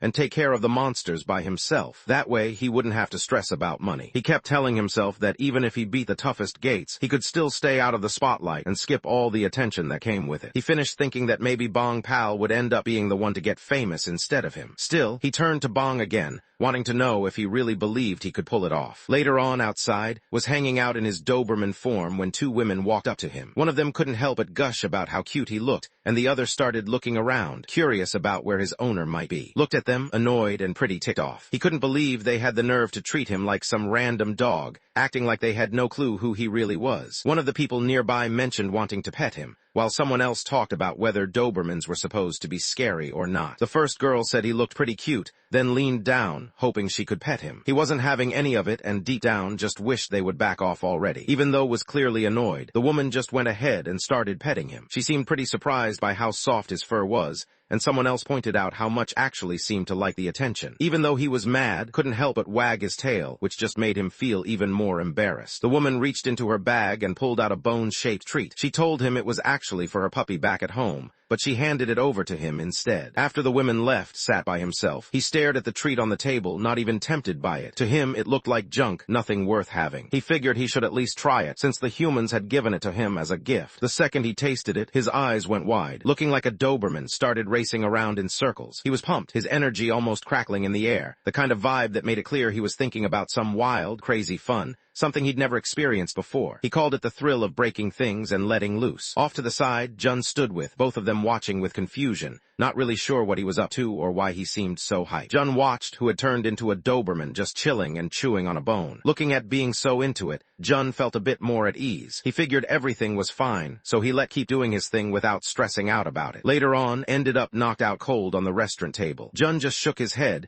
thinking about how always tries to keep up with everyone at the table even though he can't handle his drinks. Was totally out of it, not waking up anytime soon. Had Bongo slumped over his back, barely moving. Even though Bongo was out cold, kept an eye on him, thinking about what to do next. Up ahead, Jun was hauling and made it clear to not to do anything drastic. Instead, Jun told him to just take Bongo back home. As they walked along, realized that lady, Jun's sister, probably wouldn't be happy about what they were doing. Still, Jun made it clear that leaving the man on the street just wasn't an option. Bongo tossed and turned on his back, clearly stuck in a bad dream. Watched him for a second, thinking maybe it'd be easier to just let Bongo go for good. But then, Jun shot him a serious look and made it clear that wasn't an option. Jun gently put his hand on his forehead while he slept. He could tell needed proper help, not just rest. As he watched over him, Jun thought it wouldn't hurt to let relive some of his best memories. Suddenly recognized the magic being used. It hit him that this was the same dream magic the witches used, the kind that lets them mess with dreams however they want. He found it wild that humans usually couldn't pull it off, but his master actually managed to do it. Jun just shrugged it off, saying he only tweaked it a little. After that, Bongo finally started to chill out and fell asleep on Spack. Jun watched him and couldn't help thinking about how rough Bongo's real life must have been. At least now, while he slept, maybe things felt a little better for him. In his dream, suddenly realized he was a kid again. He looked around, confused and surprised, trying to figure out how he ended up like this. Everything felt strange, and it didn't make much sense. Just then, Dad showed up and rested his hand on his head, stared at him, surprised and unsure if this was really his dad. Watched his dad smile at him, noticing how proud he seemed. Even though it felt good, couldn't help but remember how long his dad had actually been away. The moment was a little heavy for him, as he realized just how much time had passed since things were normal. The dad let his son know that if he left, the kid would have to step up and look after the family. The boy wondered why his dad couldn't just stay with them, but the dad turned it around, wanting to see if his son was ready to look out for his mom and sister. Dad let him know he was really depending on him and apologized before leaving. That hit hard. Tears started running down his face, and he just broke down, not wanting his dad to leave. It was too much for him to handle, and he just couldn't hold back how much he didn't want to be left alone. He kept crying, thinking about all the times he complained about leaving the bath early, getting bored while fishing, or asking to be carried up the mountain. Now, he wished he hadn't made such a fuss about those things. Out of nowhere, his mom's voice echoed through the house, letting him know dinner was on the table. The scene switched to a family barbecue. The dad handed the mom a beer, and she watched over the grill, saying the food was going to taste great. The dad looked around and really liked how things felt. He thought they should hang out like this more often. The mom noticed how happy the kids looked and felt the same way. She called out to her son, wanting him to come over and be with them. Stared at his family, eyes watering up. He could barely get his parents' names out, voice small and shaky. His mom noticed something was off and wondered if maybe he didn't want the curry rice in front of him, even though it was usually his favorite. He started tearing up, completely caught off guard by how good the food tasted. He glanced over at his dad, who had in his arms, and then at his mom. Even without saying anything, he felt close to them,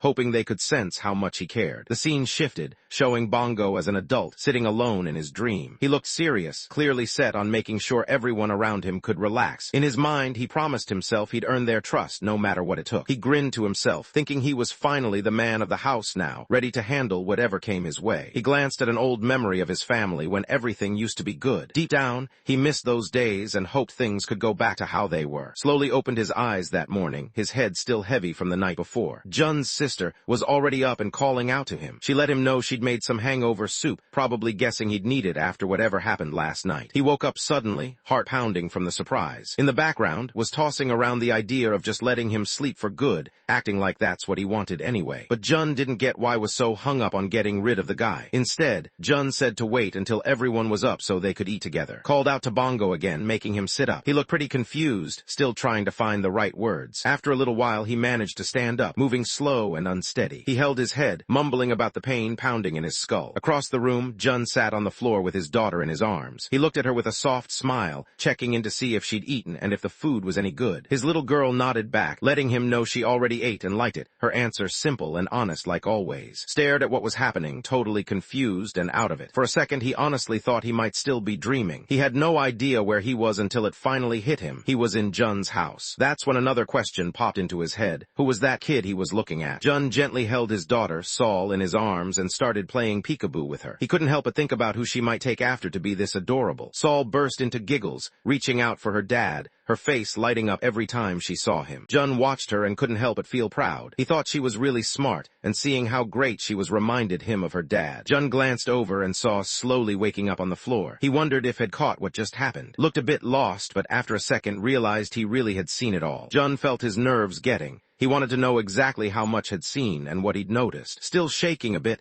explained that he started paying attention when the kid called her dad Princess. He kept watching right up until the point when someone said the girl looked like her father. Jun's expression turned serious as he quickly reached out to cover his daughter's eyes, not wanting her to see what was happening. In his mind, he was already thinking about how he'd need to handle so he wouldn't talk, already regretting the situation he was in. Froze up, completely caught off guard, and for a second he actually thought Jun meant it. Then it hit him that Jun was just embarrassed and trying to hide it. Bongo slid under his pillow, shaking a bit. He couldn't wrap his head around what Jun just said. Even if it was meant as a joke, it sounded way too real. The thought stuck with him, making him uneasy. That's when he caught a whiff of himself and realized he smelled strongly of alcohol. Pushed open the door, letting in the first light of the morning. He pointed out that the sun was already up and Jun had just rolled out of bed. Looked over, his nerves settling a bit, just glad he'd made it through the night. Gave a soft smile, looking calm and kind, almost like she was too good to be true. She seemed to know he was having a rough time, so she let him know she'd made hangover soup and asked if he wanted to join her. Felt grateful, deep down, that she'd stepped in and helped him out right when things were getting too much for him. At breakfast, called by the wrong name, thinking he was someone else. Quietly let her know his real name. Looked a bit embarrassed and said sorry, but just brushed it off, letting her know it was no big deal. Saw this as his shot to finally turn things around and shake off his reputation for being a washed-up drunk. Trying to play it cool, he started hyping up cooking, making it sound like she was seriously talented in the kitchen. He kept glancing over at Jun, pretty much making it obvious who he was talking about, almost like he was giving him a shout-out for having it so good. Jun suddenly cut him off and set things straight, letting everyone know that wasn't his wife. She was actually his real sister. He wrapped things up like it was no big deal and told everyone it was time to eat. Bongo stood there, kind of embarrassed, stumbling over his response. He really wished he hadn't said anything earlier and thought it would been way better to just stay quiet. Turned her attention to and started talking about how Jun had said they were basically like brothers. Didn't see that coming at first. He paused for a second, taking it in. Then, he caught on to what was getting at and decided to play along with her. Felt a little bad for asking out of the blue, but she still wanted him to look after Jun for a bit. She hoped he wouldn't mind and tried to keep it casual, not wanting to make things awkward. Froze, his spoon slipping from his hand as he tried to process what he'd just heard. The idea of being put in charge of someone like Jun didn't seem real. Memories of Jun came rushing back. This was the same guy who had taken down an entire A-rank hunter team without even breaking a sweat. He'd managed to handle a boss-level demon like it was nothing, almost like dealing with a regular pet. He sat there, thinking about what it actually meant to look after someone like Jun. Meanwhile, Jun just kept eating his food in silence right next to him. Told everyone that Jun had actually been stuck inside a gate and only made it back to the real world a few weeks ago. Froze for a second, the news stories about people coming back from the gates running through his mind. It hit him that her brother was actually one of those survivors he'd seen mentioned online. He also remembered hearing about those top hunters coming back from overseas with strange powers they picked up inside the gates. Started thinking if Jun was like the others, maybe trapped there too. While was lost in thought, Jun kept eating and told him he wasn't stuck like people said. Didn't seem too interested and just mentioned something about Jun being some king of a continent or whatever. His eyes went wide when it hit him. They were actually talking about a real king. Pictured Jun as some kind of legendary emperor, the type you see in history books or on TV. Jun was telling his sister that he wasn't just any old king. He was the top guy, the emperor. Just shrugged, not really seeing any big difference between the titles. But Jun pushed back, saying the gap was huge, so big that even kings wouldn't meet his eyes. Sat there, still processing what he heard, replaying in his head that he really was an emperor. Jumped into the conversation and brought up the old king of, asking Jun if he remembered him. Jun looked confused and didn't seem to know who was talking about. Watching this, started to think that there was more to than he first thought. Brought up the story of the guy who got his head chopped off for staring the emperor down and starting a rebellion. Jun didn't think much of it, just brushing it off like it was no big deal. That reaction caught off guard, leaving him speechless for a second. Looked over at and let him know that what Jun was dealing with was probably just something that happens after going through tough times. He said Jun would need some time to get back to normal life. Nodded, realizing things were finally clicking into place for him. His eyes widened with excitement as it hit him. Jun probably had all that respect and authority because he used to be an emperor. Curious, turned to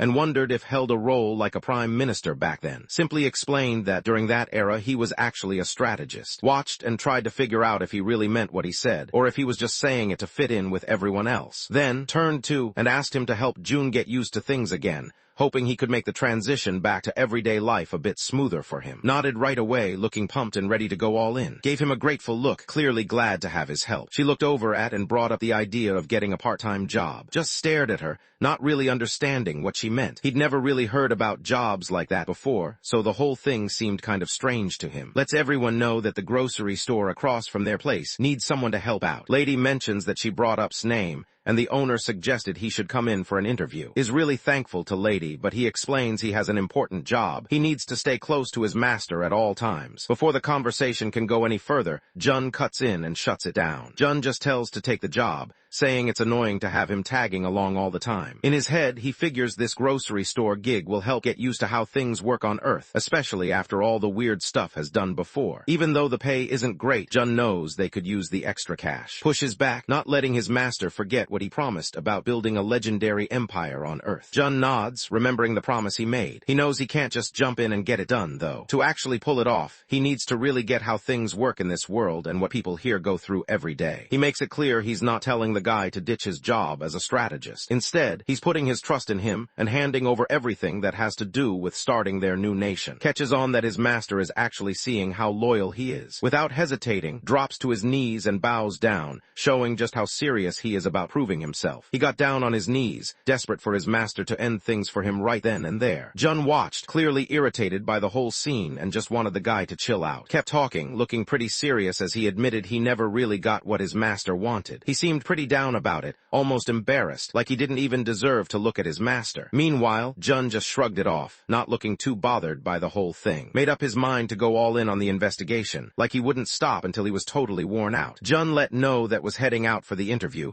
and she gave a quick nod, showing she understood. The scene wraps up with dropping to his knees, head low. The caption explains that, also known as the old man, has made up his mind to go after a job and take on a new chapter in his life. Later on, was in the kitchen, washing dishes by himself. Noticed this and mentioned it to Jun. She pointed out that even though was their guest, Jun still let him handle the dishes, which caught her off guard. Jun let everyone know that he pushed to handle things himself. He told her to take it easy for a bit. Couldn't help but question if all of this was okay. Jun mentioned how was actually not bad at washing dishes, which caught off guard. As she settled in, turned her attention to the TV, where the news was on. She started thinking about what they were saying, if more people gathering in one place actually made Gates show up more often. On the news, the anchor talks about how Gates have been popping up a lot in Seoul and around the area lately. The expert backs it up, saying people living in these city areas always have to stay ready for anything. Whenever a new gate shows up, it just pulls in everything alive within a couple kilometers, so everyone's always on edge, waiting for the next one to pop up. An expert on TV mentioned that most people in the academic world think there's a good chance a gate could show up somewhere south of the Han River, close to Seoul. They're already working on plans to deal with it. Suddenly tenses up when she hears this, because her family lives right where they're talking about. She starts to worry about what would happen if a gate actually opened up near their home. Jun tries to calm her down, acting like everything's under control. Just then, the kid's spirit rushes over to him, reaching out for her dad. Seoul spots who's turned into a tiny chihuahua and doesn't even hesitate. He rushes right over, scoops the little dog up and squeezes him in a big hug. He looks like he's about to plant a kiss on, totally caught up in the moment. Jun steps in, his voice serious, making sure his daughter doesn't go any further. He tells her the dog is filthy and gross, thinking she could get sick if she kisses it. In his head, he pictures himself going after, mad at the risk the dog brings. Saul stares at her dad, not really sure what to think or if she's actually in danger. Meanwhile, is scared out of his mind, trying to figure out why someone's coming after him when he hasn't even done anything wrong. Smack Jun on the back, annoyed that he was messing with animals right in front of his kid. Jun just stood there, not really getting what he did wrong. Jun shot an annoyed look, not sure if he should actually treat him like some kind of animal. But then it hit him. This kid really did see him like that. So with a sigh, Jun just rolled with it. Saul figures he'll just go ahead and give the dog a few pats, so he reaches out and starts petting him. Jun stands there, quietly checking out the scene in front of him. He takes it all in, kind of impressed by how cool everything looks. And good looks. Watches as Jun turns to his daughter, who's calling out to him with that usual affection. Every time he sees her, something in him softens, and he can't help but feel a gentle warmth in his chest. He holds her close, thinking about how rough and risky this world really is. It hits him that she shouldn't have to deal with all of this. He knows deep down he's not trying to be some hero. Still, he wants to do something, just enough to make this world a bit better. The next day, Jun hands an envelope. It probably has some cash inside, and he wants her to use it to help out. Tore open the envelope Jun handed her and glanced inside, curiosity all over her face. She wanted to know how much was in there, and Jun told her it was 5 million won. Stared at the cash, clearly caught off guard, and wondered where he managed to get so much money out of nowhere. Jun said he looked at his bank account just to see what was in there. He was surprised to see 5 million won sitting in his savings. He figured this must be the money he'd slowly put away before he vanished. The bank book clearly showed the balance, almost like a quiet reminder of his old life. Started tearing up, really grateful for what Jun had done for her. She admitted she hadn't told him anything before because she didn't want him to stress about her problems. Lately, things had been been rough. She'd been falling behind on bills, rent was piling up, and even buying food was getting hard. Wiped her eyes and managed a small smile, grateful for the help. She felt like she could finally relax a bit, knowing Jun had her back. Jun looked at her, wanting to make sure she was really okay. Seeing her smile, he felt good about what he'd done,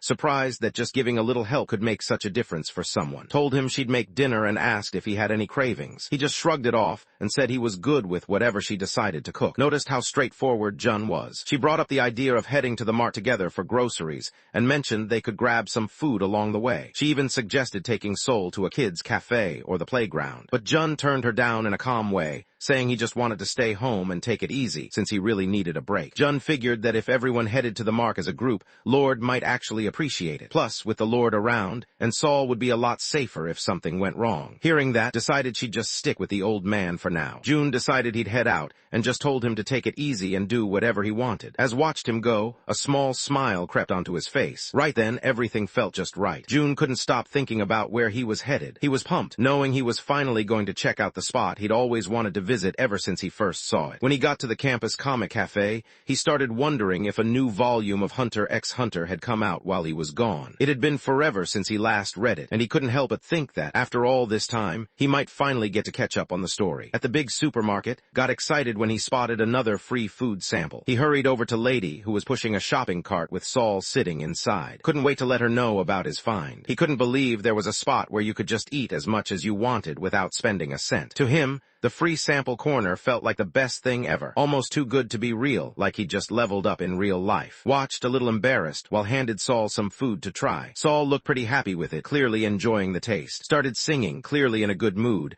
about how awesome it was to try all the free samples at the mart. Saul, picking up on's vibe, joined in and echoed what he said, both of them having fun and not caring who was watching. Kept singing and messing around with Saul while they rolled through the store in a shopping cart. He kept saying how nice it was that the whole family was hanging out together at the sample corner. Every now and then, he'd hand Saul a bite of food, grinning the whole time. He kept singing about the free food in that corner, and just sighed, watching them get closer to the dumpling sample counter. She went up to the counter and ordered a bag of dumplings from the worker. Out of nowhere, an announcement blasted through the store speakers about a huge gate showing up near Crossroads Station. Right away, the shoppers lost it and started rushing around, trying to get out as fast as they could. Around that time, over at the comic cafe, Jun was hanging out when he overheard a couple of girls talking about whether the latest Hunter x Hunter chapter had dropped yet. Jun couldn't believe it still hadn't happened. From somewhere nearby, he caught a guy joking about how, back when he joined the army 3 years ago, he thought it would be out before he finished his service. Hearing that, Jun just felt let down. He could feel anger start to bubble up as he realized that after all this time, nothing had come out yet. Hearing the young guy mention 3 whole years made it sting even more. Frustration weighed on him, and he muttered under his breath, thinking how it felt like he'd been waiting for centuries. The young guy could tell something was up just by looking at him. Instead of digging into it, he quickly switched gears, eager to distract him. He started talking about this new series that had blown up lately,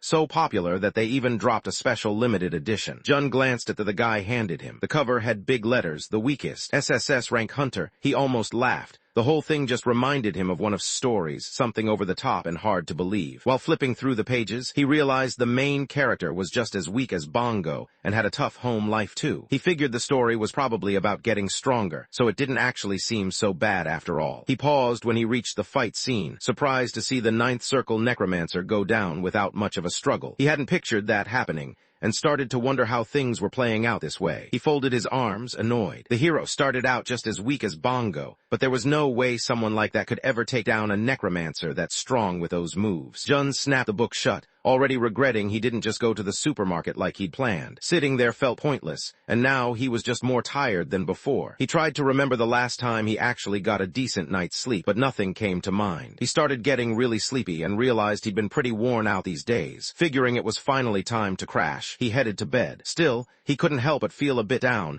knowing that the nightmare curse was still hanging over him. He really wanted the succubus queen to be around. Maybe then his nightmares wouldn't bother him so much. He stretched out on his bed and shut his eyes, his mind drifting to his followers. He couldn't help but think about whether they were doing all right. Inside the supermarket shelter, an announcement kept playing, telling everyone about a huge gate showing up near Crossroads Station. The message told people to get to the basement shelter right away. Everyone started talking about Crossroads, looking uneasy. One woman looked especially tense, worried about her friend who lived near the station. Held Saul close, her mind racing with thoughts about Jun. She couldn't help but picture him sitting by himself at home, and the worry kept nagging at her. Noticed how tense she looked and tried to calm her down. He spoke quietly, meaning well, letting her know that even if he sounded a bit nosy, his master would be all right, and she didn't have to stress about it. Couldn't help but doubt if what he just heard was real. Staying calm, just smiled and explained that his master was basically untouchable now. Normal weapons couldn't even leave a mark on him. Looked like he didn't expect what he just heard. Nodded, saying it really was something amazing. He explained that for a long time, tons of scientists had tried to help his master finally get some peace, but no one had ever pulled it off. Thought back to the day when the emperor told his people to find a way for him to finally rest forever. He thought back to when the scientists came up with all sorts of ideas. The very first try was when his master actually jumped from the top of the world tree, way out at the world's edge. Instead of making any real progress, all that happened was the roots below broke apart. He remembered how his master once jumped straight into the flames of what everyone called hell. The guy stayed there for a whole month, completely fine,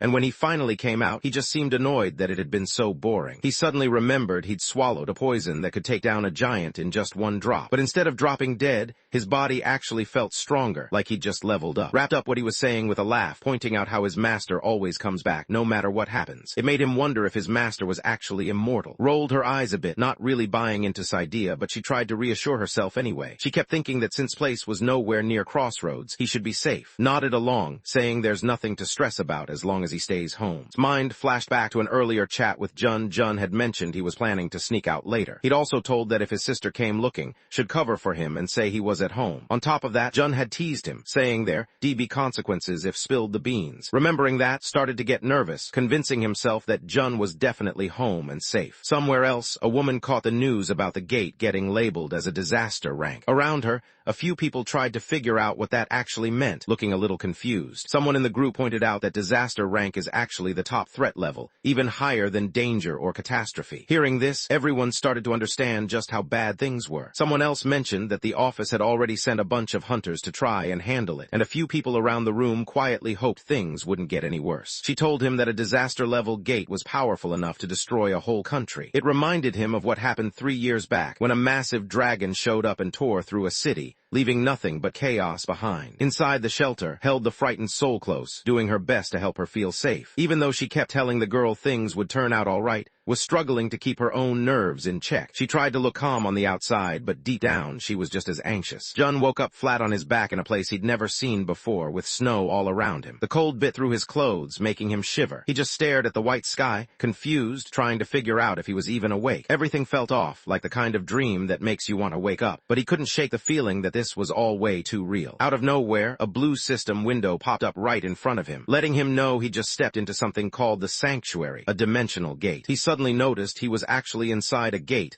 and started to wonder if it had opened somewhere near the manga cafe. It caught him off guard, and his mind raced, trying to figure out how he ended up there. He thought about his sister and his daughter, trying to calm himself down. Was with them, so he figured they'd be okay. He stretched his arms, not really able to sit still. The thought hit him that maybe this whole thing could actually work out for him. If things went this way, he might even skip paying for the gate entrance. He smiled to himself, thinking about how good things usually show up when you're not even looking for them. He thought to himself that from now on, he could have as much fun as he wanted. While the system kept talking about a new gate showing up, 3 hours slipped by before anyone even noticed. Somewhere else inside the same gate, and his crew were in the middle of a wild fight, with chaos breaking out all around them. Complained under his breath about how wild things were getting, glancing over at Hun, the S-rank hunter everyone called Swift Sword. Was caught up in a tough fight with a massive ice monster swinging a huge axe. Couldn't help but stare, surprised that this monster was actually keeping up with a hunter as strong as Hun. The ice monster let out a loud roar. Bongo couldn't help but roll his eyes,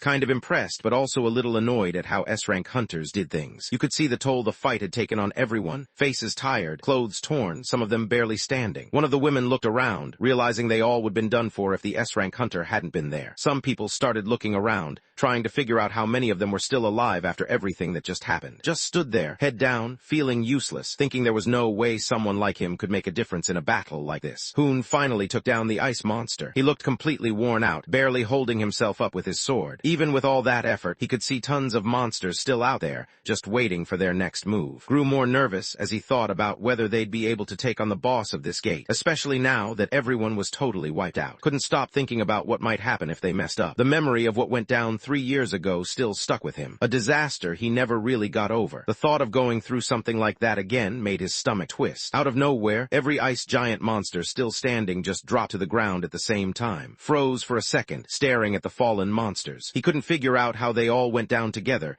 and the whole thing left him wondering what just happened. Right after that, a system window popped up, letting everyone know that the boss monster was about to show up. It said the guardian of the sanctuary, the frost giant, had arrived. Saw the warning and quickly let his teammates know the boss was on its way. A massive stood among the hunters who had already fallen. His thick white beard and sharp icy horns made him stand out right away. He let everyone know he was the guardian of, and carried messages from the god that all the followed. He walked over, looking pretty mad. Before dealing with the people who had broken into their hideout, he made it clear he had just one question for them. He suddenly let out this heavy pressure that made the rest of the hunters drop to their knees. Everyone could tell he meant business as he looked around, wanting to know where someone named XXX was hiding. He suddenly went after one of the hunters, Hun, who was just trying to stand up. As he did, he kept bringing up the same question about someone named 30, the person who'd come into the sanctuary with them. The hunters glanced around at each other, completely lost and unsure about what he meant. None of them could figure out what was going on, and the confusion showed on their faces. Launched a powerful blast of ice across the area, making the whole place freeze up for a second. He was clearly fed up with whoever was hiding, calling them out and daring them to come out and face him instead of staying out of sight. He made it clear, just like Triple X had in the past, that he was ready to wipe out every last one of them. Bongo and the others just stood there, frozen. They saw Hoon go down after just one hit. That's when it really hit them. There was no way out of this. Everything suddenly felt impossible. Kept his eyes fixed on the giant. Deep down, he knew he wasn't ready to give up. Not yet. He thought about his mom and his sister. It felt like he'd finally started to see a bit of hope just when his family popped into his head. He sprinted straight for, pushing himself as hard as he could. He didn't care about anything else in that moment. He just knew he couldn't let things end here. Blocked his attack without breaking a sweat and tossed him aside. Bongo hit the ground hard and lay there, holding his side and groaning. The giant lifted his hand high, staring down with a cold, serious look. He made it clear that no mortal with too much pride could get past the guardian of Niflheim. Bongo's mind raced as he realized this wasn't the place he wanted things to end. Changed all of a sudden, growing bigger and way scarier. It was obvious he'd been waiting for this moment, finally facing off against the person he'd been looking for. Right then, a whole bunch of giant undead monsters showed up behind him. Their eyes had this weird dark purple glow, making the whole scene even creepier. Froze for a second and took a few steps back. He couldn't wrap his head around what he was looking at. He kept staring, trying to figure out if these creatures in front of him were actually monsters. He was still a little out of it when he picked up on someone calling his name. The voice rang out over and over, and it was one he definitely recognized. He stared, trying to figure out if the person in front of him was actually. He glanced up and spotted Jun just chilling on top of one of those huge zombie monsters, looking like it was no big deal. He couldn't help but freeze, caught off guard, and trying to figure out what Jun was even doing there. Jun just smiled, keeping things chill like it was no big deal how everything happened. Seeing him like that, relaxed. He was honestly glad they ran into each other again. He froze, caught off guard, as he started to wonder if Jun had really taken down all those monsters by himself. Right then, couldn't help but yell out, startled by what was happening. He tried to get the attention of the monsters behind him, but those undead creatures just glared at him, looking like they wanted him gone. Jun noticed right away that everyone was staring at their clan leader with serious, almost angry eyes. He couldn't figure out why they looked at him like that, but he could tell something was definitely off. It was like the whole room was tense, and Jun tried to understand what was going on. Lost his temper fast. He started claiming he was the god over all and that he spoke for the giant with the sewn lips. In his mind, it just didn't make sense that anyone would even think about challenging him. Finally put the pieces together and saw that had been looking for Jun the whole time. When called out Jun for copying Triple X's moves, just froze, not sure how to react. It was a lot to take in, and he stood there, trying to process everything that had just happened. Kept yelling at Jun, blaming him for using black magic, and saying it was the reason his people couldn't rest in peace. Could feel the heavy atmosphere coming from, and stood there, frozen, as he realized just how much damage could really do. His face twisted with anger as he shouted out, making it clear he wasn't going to let Triple X or King June off the hook anytime soon. There was no way he'd ever forgive them for what they did. Panicked, his voice shaking as he tried to get June to run.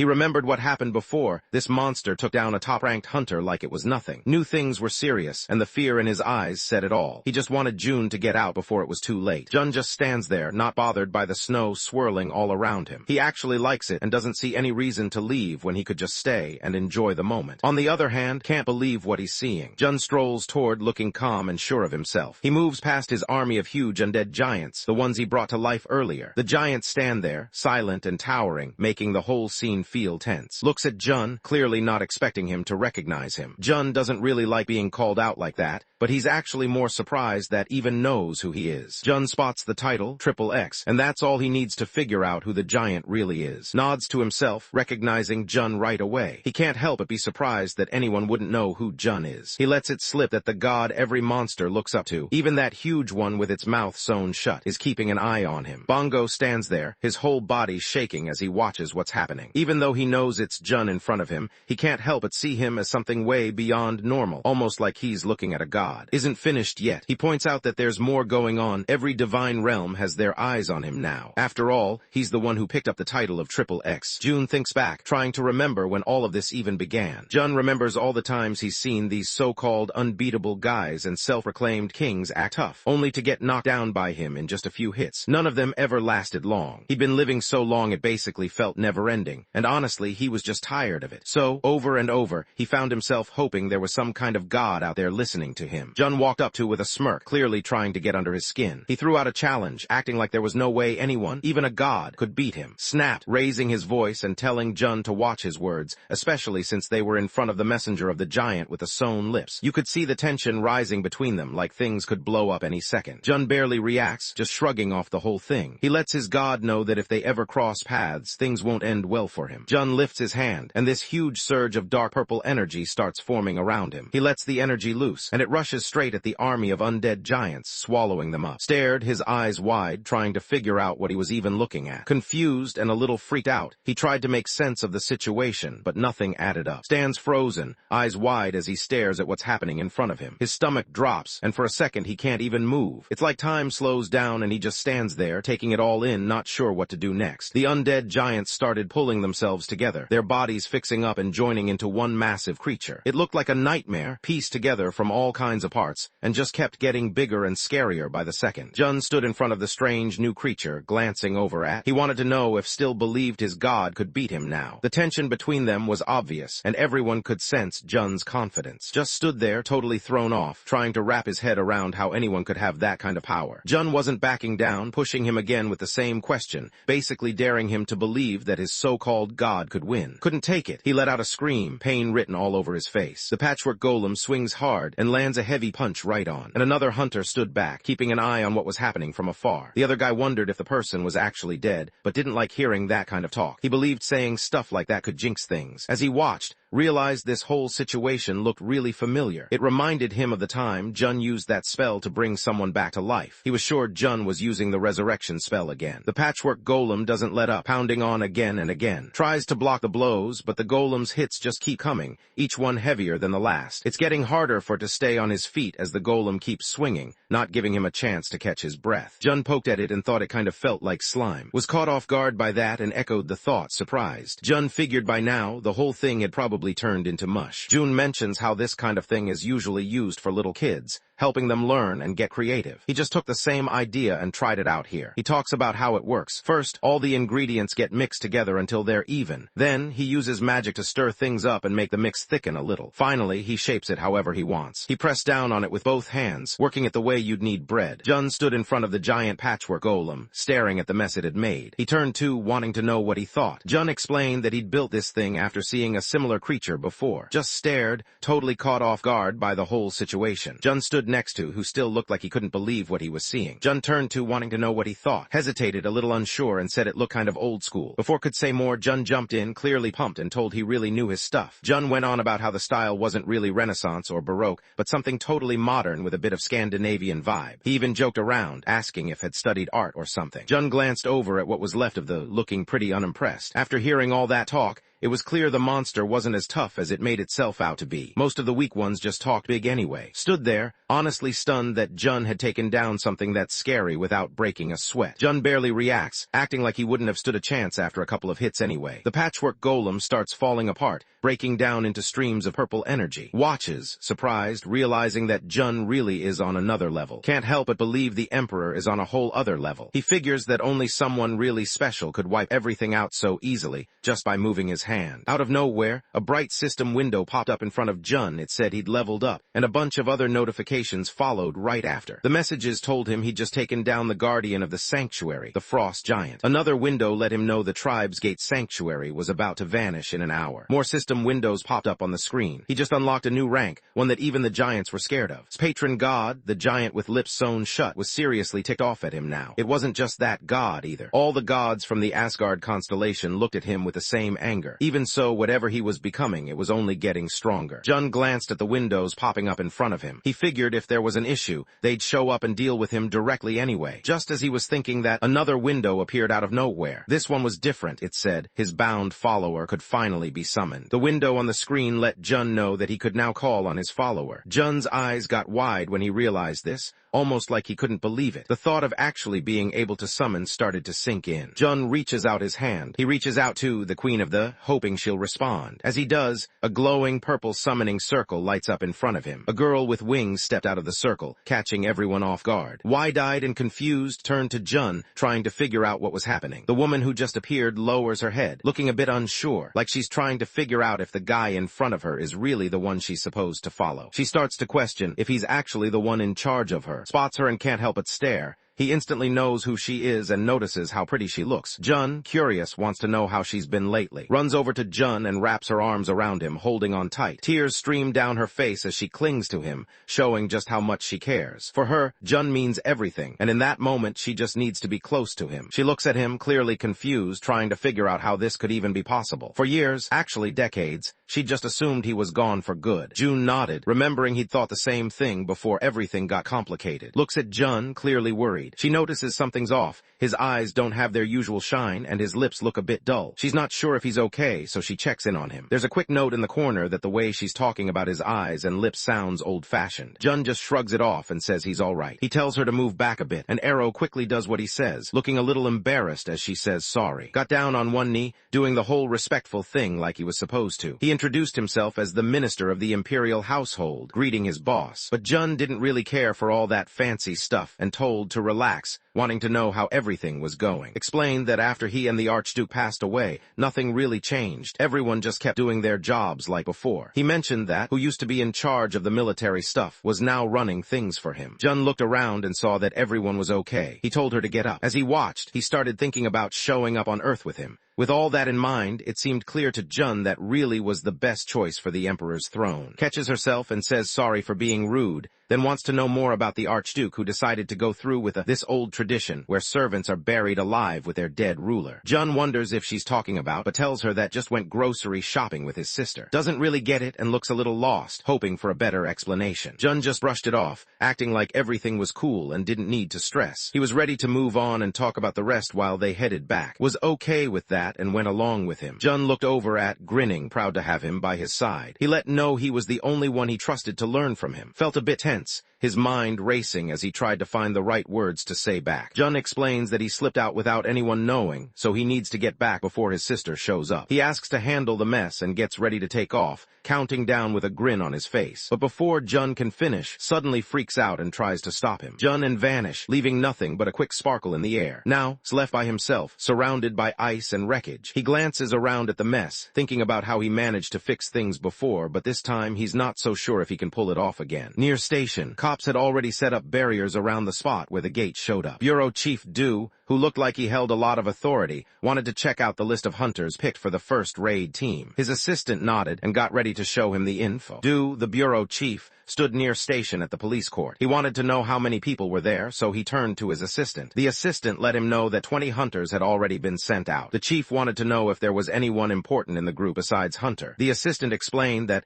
aside from the team was just a typical A-rank raid squad. He mentioned a few well-known names, like Sung Ha, and the chief listened and seemed to be thinking things over quietly. The assistant mentioned that they'd sent a rookie with the first raid team, a C-rank guy who actually had some promise. The chief seemed caught off guard hearing he was only C-rank. The assistant went on, explaining that this rookie was the same one who'd recently taken down an A-rank killer from the Anti-Bureau of Management Union at the Digital Complex Station Gate. The chief stands there trying to remember that boy. He knows he's seen him before, but the kid's name just isn't coming to him. The chief stared down, looking disappointed as he remembered how much potential the guy had. It was pretty obvious he regretted what happened. The assistant spoke up, reminding him that their team went in before anyone really knew how dangerous the gate was, so they didn't have the right gear or backup. The chief made it clear that because of the people who risked themselves to slow things down, they couldn't let anything else go wrong. No matter what, they had to stop any more trouble. The assistant nodded, ready to follow his lead. The chief stands in front of the glowing red gate, his eyes heavy with sadness. He wonders how much longer he has to stay here, just watching as more and more young people are lost. It's clear he's tired, really tired, of seeing this happen over and over again. Out of nowhere, the gate started getting smaller and flickering. The chief stared, trying to wrap his head around what was happening until it hit him. The gate was actually vanishing right in front of his eyes. The chief looks around, his mind racing as he tries to figure out if they really pulled it off. The gate vanishes, gone without a trace, and the street is left crowded with hunters, some collapsed and others hurt. People watching from the sidelines can't help but cheer, their faces lit up with excitement. They stare at the hunters, clearly impressed by what they just saw. They stood there, catching their breath, and let everyone know they were the ones who pulled it off. The disaster class gate was finally cleared. One of the assistants spots someone still awake over there. The chief and his team hurry over to, who looks completely wiped out. Glances over at them, his voice coming out weak and rough. The assistant nodded, letting the chief know they'd found the right guy. Bongo was getting noticed lately. People were calling him a C-rank rookie who was on the rise. He had a reputation, not just for his skills, but because everyone knew he was a son who cared a lot about his family. Hunter Bongo was starting to make a name for himself. A news update flashed on the TV, letting everyone know that the disaster class gate that showed up by station earlier, around 4 p.m., had been taken care of. The news kicked off by mentioning how Chief Du started his speech. He pointed out that everything turned out this way because the hunters put their lives on the line and gave up a lot for everyone's safety. People watching could tell it wasn't just about him. He wanted everyone to know how much the hunters had done for the country. At Jun's place, he heads into the kitchen and checks in with his sister about dinner. She's busy finishing things up, and he waits around, stomach rumbling, hoping food's ready soon. Jun shakes his head, not really interested in eating. He isn't hungry, and honestly, he's a little annoyed at being asked again. Says dinner's almost done and tells him to hang on, but Jun just sits there, clearly irritated. Jun sat on the floor with his daughter, Seoul, messing around with a toy cash register. Seoul was fired up, calling for her dad's attention and wanting to keep playing the same game. Jun looked pretty tired, but Seoul was still full of energy and said she was having a good time. He couldn't help but wonder how much longer he'd have to keep this up. Seoul glanced at her dad, trying to figure out if he was enjoying himself. Jun tried to play it cool and told her he was having fun, but anyone watching could tell he was forcing it. Jun stares at the Dr. Smarty Pants cash register toy sitting in front of him. Out of every toy out there, he can't figure out why she picked this one for him. In his mind, he lets out a silent scream, thinking about how much trouble this toy has brought to people. He can't help but wonder if the company that made it even knows how much of a headache it's been. Seoul greets the customer with a bright, upbeat vibe, making the whole place feel a bit lighter. Jun, on the other hand, tries to act all serious, but anyone watching can tell he's just messing around. He steps up to the counter and points to the milk, letting the cashier know he wants just one carton. Seoul let him know the price was 8,000 won. Jun looked at her, not really believing it was that much just for a single carton of milk. Seoul, without missing a beat, said it again. The price was 8,000. Jun looked at his daughter with a serious face. He let her know he respected how good she was at spotting ways to make money, but he thought she was going a bit overboard with the price. He mentioned he'd hoped she might bring the cost of the milk down, even just a little. Seoul gets fired up, acting stubborn as he insists the price is 8,000. Jun, realizing he can't win this one, pulls out some fake bills and hands over the 8,000 won. He gives a quick goodbye and heads out, not wanting to drag things out any longer. Seoul grabs the cash with a grin and looks like he's ready to go for another round. Sat back, quietly watching as Jun kept saying the same word over and over. Jun started to lose track of time, realizing they'd been stuck in this cash register game for 3 hours. They just kept buying and returning stuff, doing the same thing again and again, and it was starting to feel pointless. Turn to, both of them watching what was happening. She looked unsettled, clearly thrown off by what she saw. Couldn't believe how intense the game was, how much patience and determination it demanded. She never thought something like this could even be real. Nods right away, showing she's totally on the same page as. She gets what he's feeling and backs him up without any hesitation. Points out that the really scary part is how the princess just keeps going when she finds something she likes. likes. She doesn't quit, even if it means running herself into the ground. Watching her push herself like that, can't help but think she's a lot like her teacher. Still in his Doberman shape, watched the princess. He knew the Immortals' family was famous for being tough, and the princess fit right in. She never gave up and could be pretty ruthless. As he followed her around, he couldn't help but wonder if she even noticed how he had to keep up with her non-stop, playing this exhausting game day after day. It got to him sometimes, but he kept at it, knowing he didn't have much choice. Comes up with an idea for the game's name, calling it the Cash Register Game of the Ages. He looks to the others, waiting to see what they think about it. Seemed pretty impressed with the name and thought it fit perfectly. On the other hand, couldn't help but think to himself that actually had more talent for naming things than anyone would expect. Definitely not what people would guess just by looking at him. Then mentioned that you never really know when you might get caught up in a game like that yourself, so it's smart to always keep your guard up. Jun just stood there glaring at them. It seemed like he could hear every word, and instantly stopped moving, almost like someone had hit pause on them. From the kitchen, lets everyone know that dinner's set. Seoul suddenly hopped off Jun's lap. She wasn't interested in food at all and just wanted to keep playing, her energy still going strong. Watched his sister, not letting up on her about finishing her food. Seoul just shook her head, dead set on playing instead of eating. Tried to get through to her,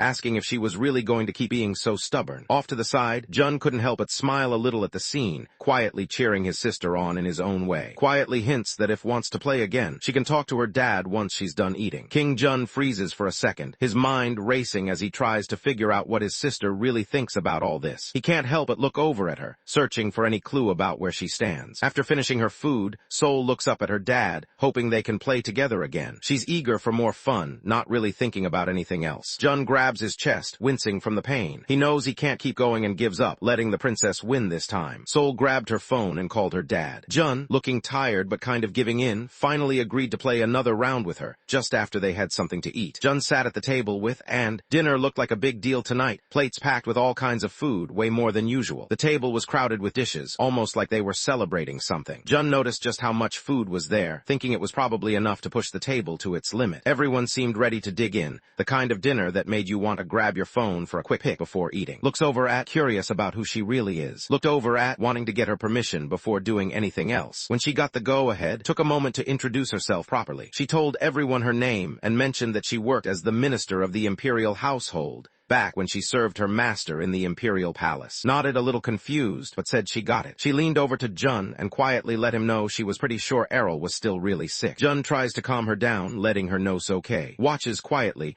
noticing that even though she looks all right on the outside, there's something off about the way she's acting. It's like her mind is somewhere else, not quite settled. She wanted to know how Even got in touch with June, and why she showed up at their house in the first place. Starts to talk, but June cuts her off and tells everyone they just ran into each other earlier that day. In his head, he's glad he came back before his sister and made sure changed out of her demon form. The thought of her real appearance shows up in his mind, and he's relieved he avoided any awkward questions. Looked at Jun, surprised to hear he'd been out that day. Jun explained he only went to the grocery store nearby, and it just kind of happened. Gets on his case, really laying into him about the mess that happened because of the disaster rank 8. She can't help but think about what she'd do if he ended up outside like that again, even if it was just around the corner. Jun lowers his head, taking the blame and admitting he messed up. Sat with his notebook open, jotting down everything that just happened. He wrote about Lady giving the king a hard time for sneaking out, and how the king kind of shrank back, looking embarrassed, almost like a kid who got caught. While was focused on his notes, Jun called out to him, his voice cutting through the moment, grabbing his attention right away. Jun shot a sharp look at while casually bending a spoon with his powers. He wanted to know Sage again, almost like he couldn't believe what he'd just heard. Answered, saying he was more than 1,200 years old. Jun just rolled his eyes, thinking had been around long enough to have seen it all. Gets a little awkward and clears his throat, obviously embarrassed. Steps in and puts a stop to whatever's going on. Wanted to know where was staying these days. Seemed unsure as she answered, which made look a bit worried. He started thinking maybe didn't have anywhere to go. Errol couldn't help but feel embarrassed. She still hadn't found a place to stay. Couldn't believe what he was seeing. There was this young woman, totally on her own in a world that wasn't exactly safe. He looked at her, surprised that someone like her would be out here alone. Thought it would be best if stayed with him for a while. Didn't feel right about it though.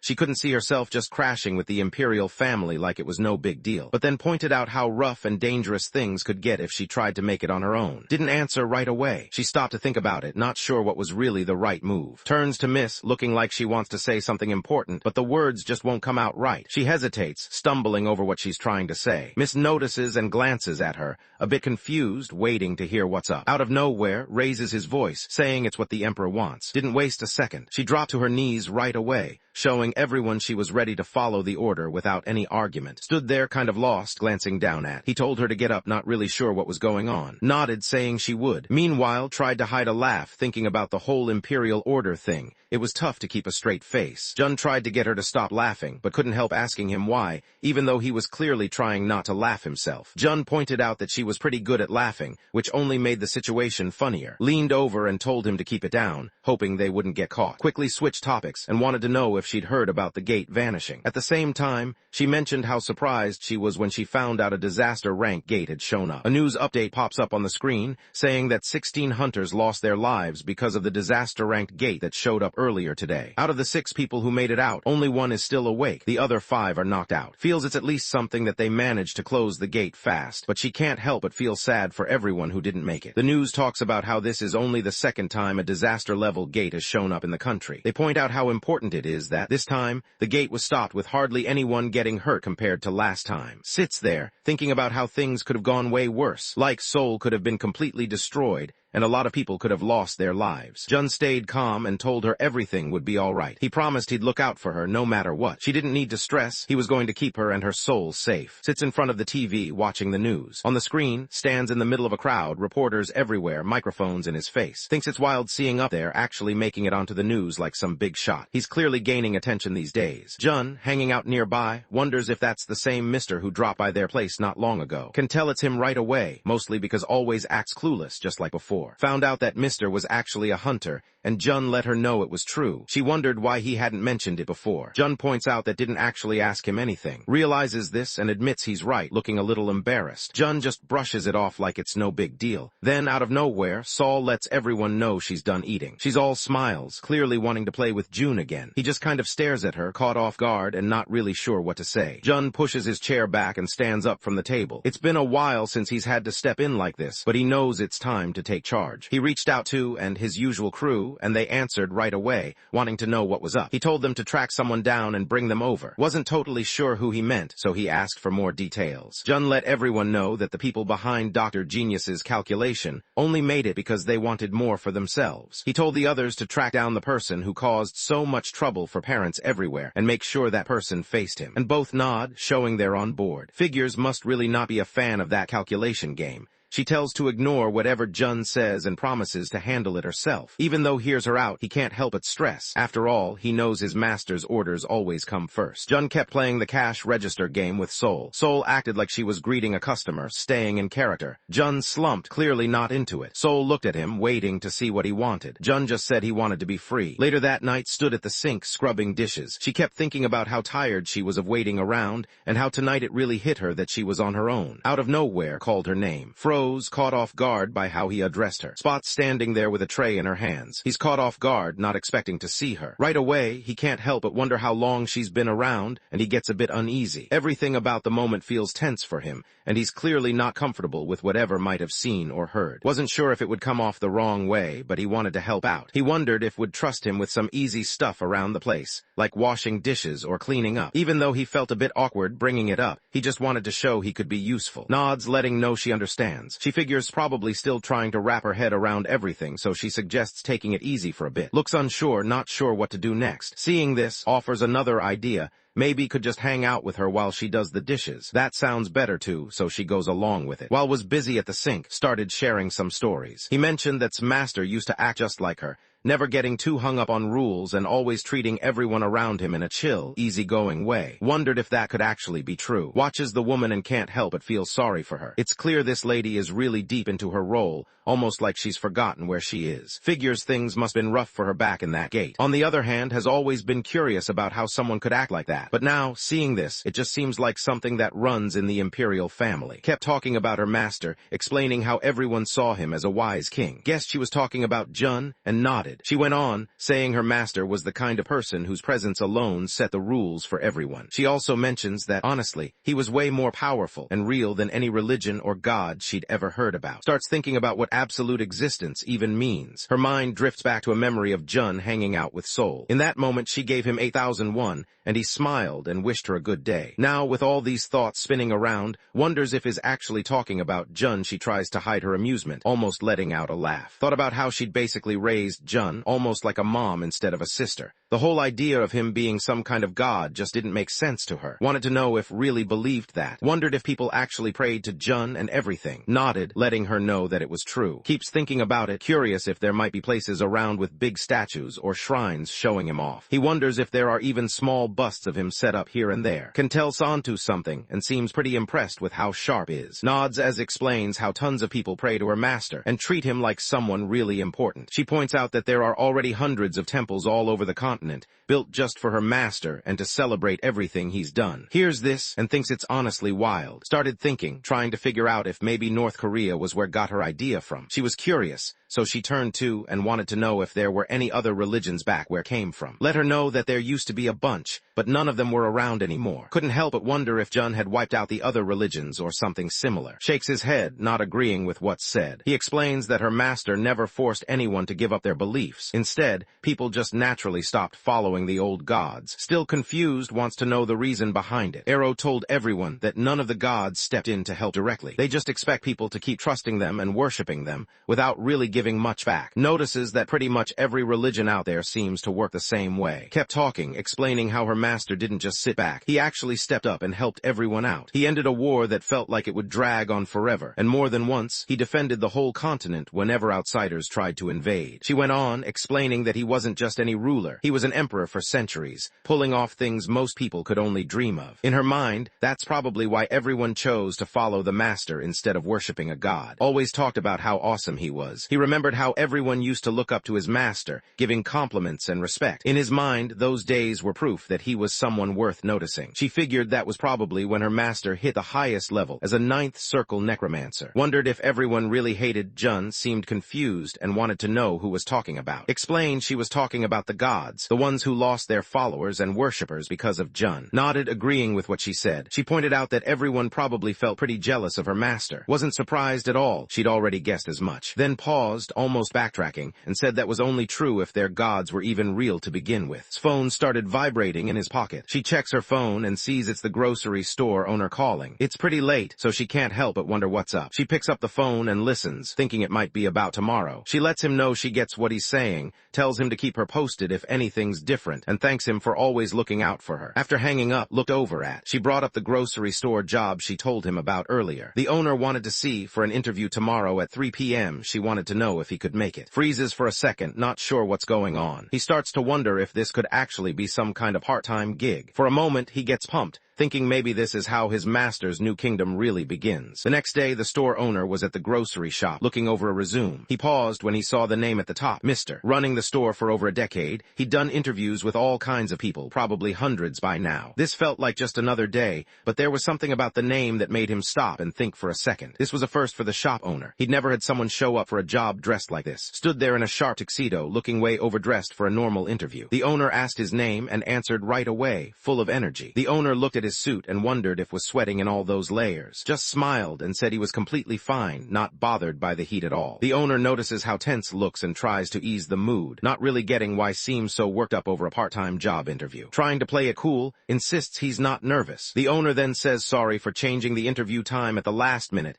and explains that after what went down yesterday, all the other part-timers quit. The owner explains that filled him in a bit about what's been going on with. Apparently, she mentions memory has been kind of spotty ever since he came back from the gate. Doesn't hold back and admits it's true, a little louder than he probably means to. The owner tries to get him to chill out, noticing House practically drenched in sweat and acting way too nervous for the situation. Knows this is his first mission on Earth, and he can't mess it up. He reminds himself that right now, he's just a slave here. The owner lets him know that the morning shift isn't busy at all. There's not much going on, so it should be easy. All he'd really have to do is help customers, put out new stock, and keep the place clean. Drops into a deep O, not holding back at all. He's serious.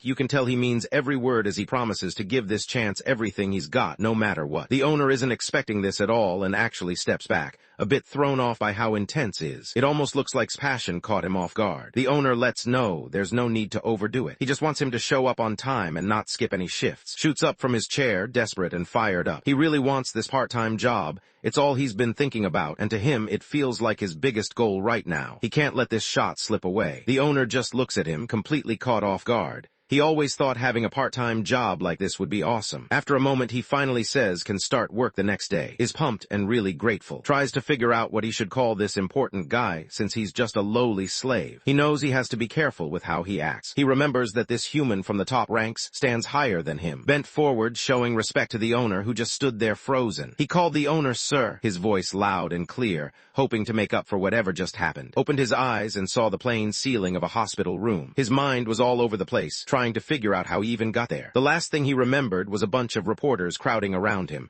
snapping photos and asking questions that made his head hurt. Now, after all the checkups and noise, everything just felt confusing and unreal. Looked around the hospital room and couldn't help but notice how much nicer it was than his own place. The thought crossed his mind about how expensive staying there must be. Just then, a man wearing a suit walked in and set down a fruit basket. Without needing to be asked, he mentioned the price was around 3 million won. He also said there was a chance for a small discount if the stay was longer, but it probably wouldn't make much of a difference. Spots the visitor and realizes it's Du, the bureau chief. Du looks like he wants to sit down, and he points out that this isn't the first time they're meeting. Du showed up out of nowhere, looking a bit uneasy about dropping in unannounced. Didn't seem bothered, just curious about what brought him over. Du got straight to the point. He wanted to talk about the disaster rank gate that happened earlier. There was some stuff he needed to ask and some news to share, so he figured it was better to show up in person instead of just texting or calling. Du Kaial starts off by showing his appreciation for what did for everyone's safety. Just kind of shrugs it off, saying he didn't really do much. Then Du Kaial points out that,